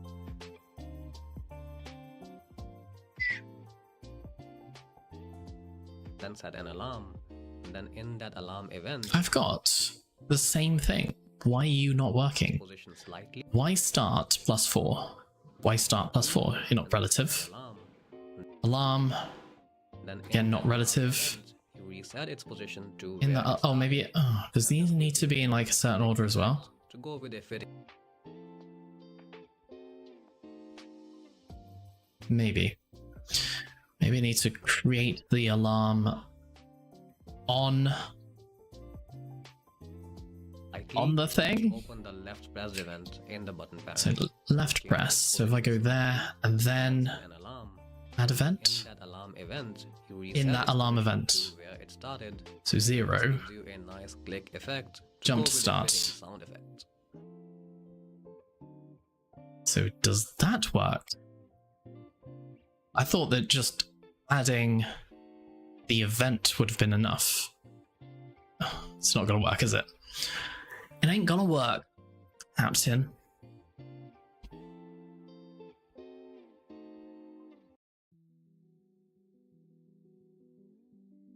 No, it's not working.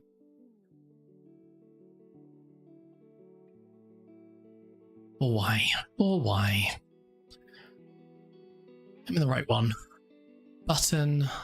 Parent. Oh, it's because... Ah. Because I'm not pressing it, you fool. You absolute fool. What are you doing?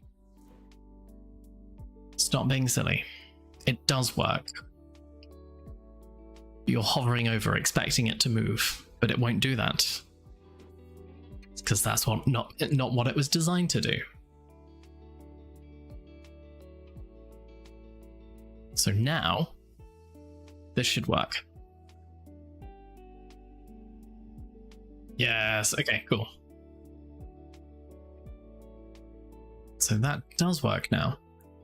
It always did work, so if I have countdown timer 5 just to get better game feel. That's better. Nice. I like it. Oh, I don't know if you saw that. Don't think you did.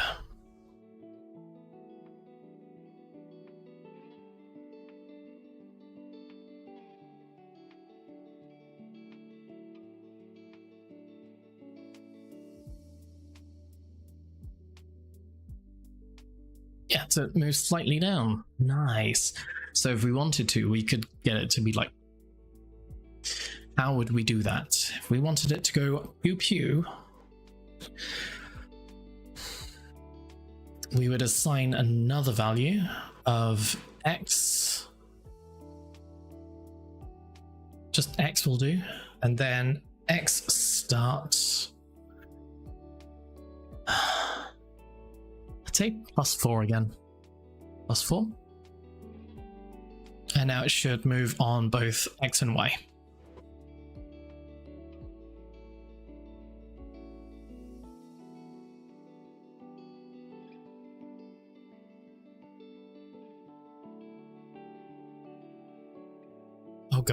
Oh god, I've done something terrible.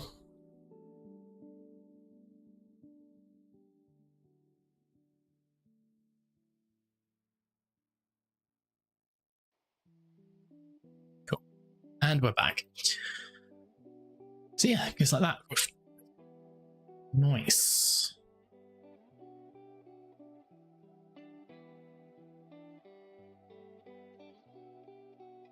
Okay, happy with that.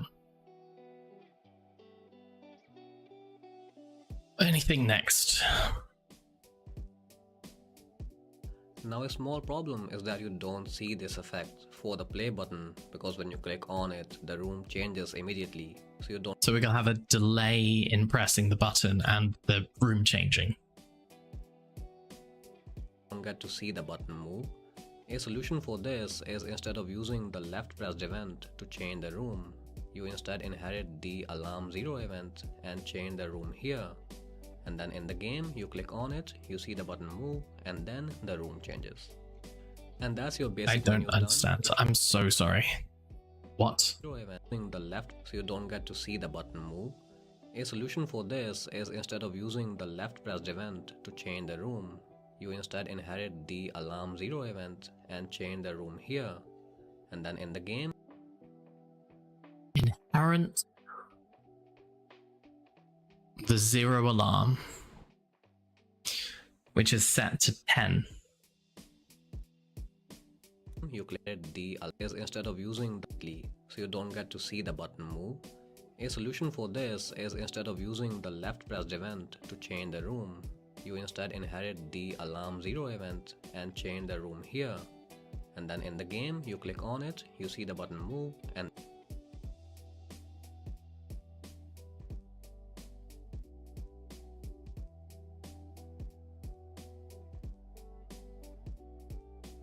Why do you have more here than I can see? Like, you've inherited the parent stuff.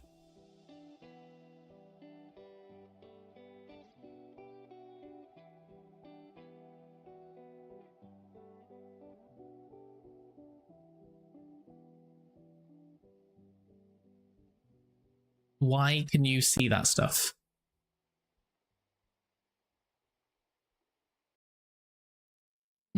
pressed event to change the room, you instead inherit the So I get the... We're in button play, we're not in button parent. alarm 0 event and change the room here.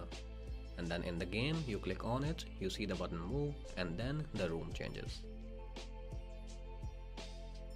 Because when you click on it, the room changes immediately, so you don't get to see the button move.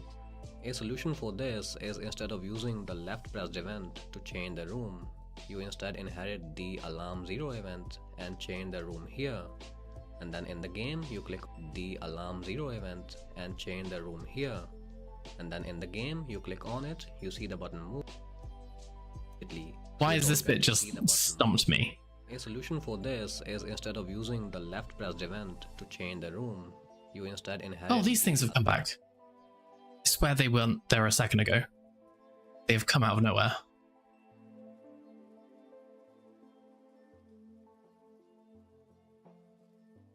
Wait, do I want to delete you?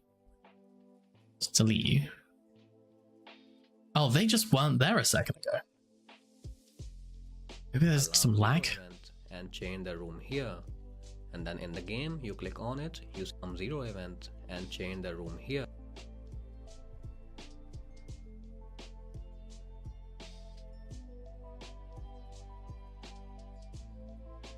Hey, I don't actually know what I'm doing for this bit.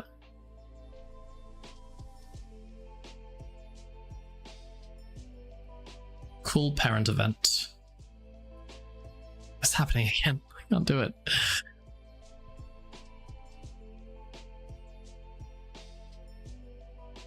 Here.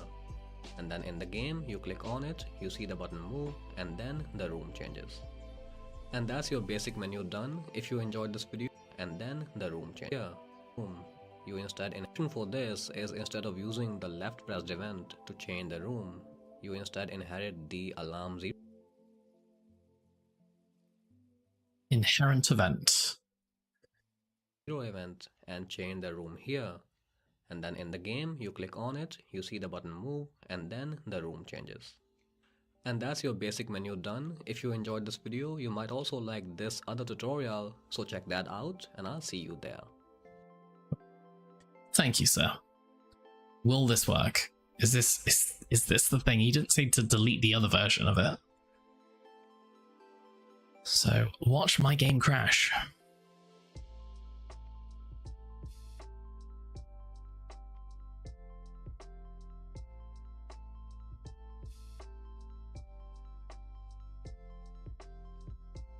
Okay.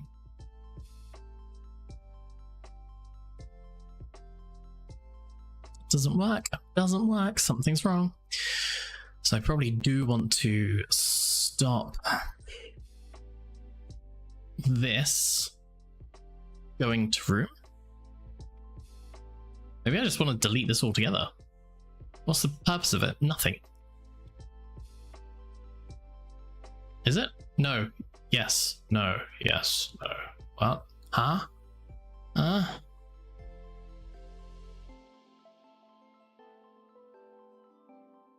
What happens if I delete it?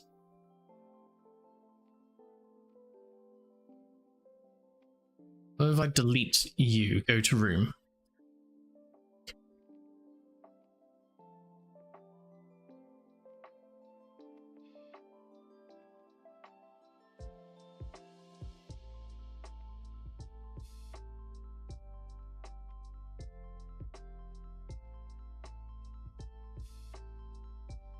So that works.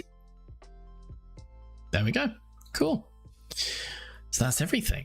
And then the only other thing that was annoying me was the position of the scoreboard, but that's not important. We did it.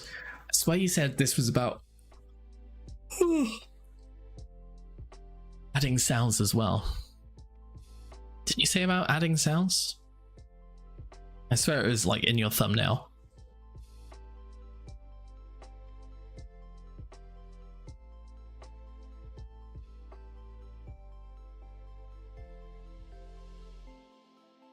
But yeah, the visual scripting stuff, very cool. Right, so that is 100% me for the evening. I'm going to go to bed and literally forget everything that's ever happened to me.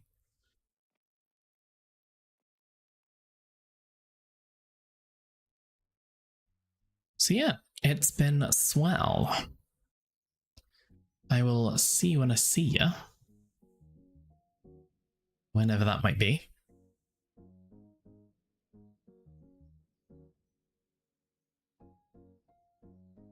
But I'm thinking about playing around with this stuff a bit more. It's interesting to me.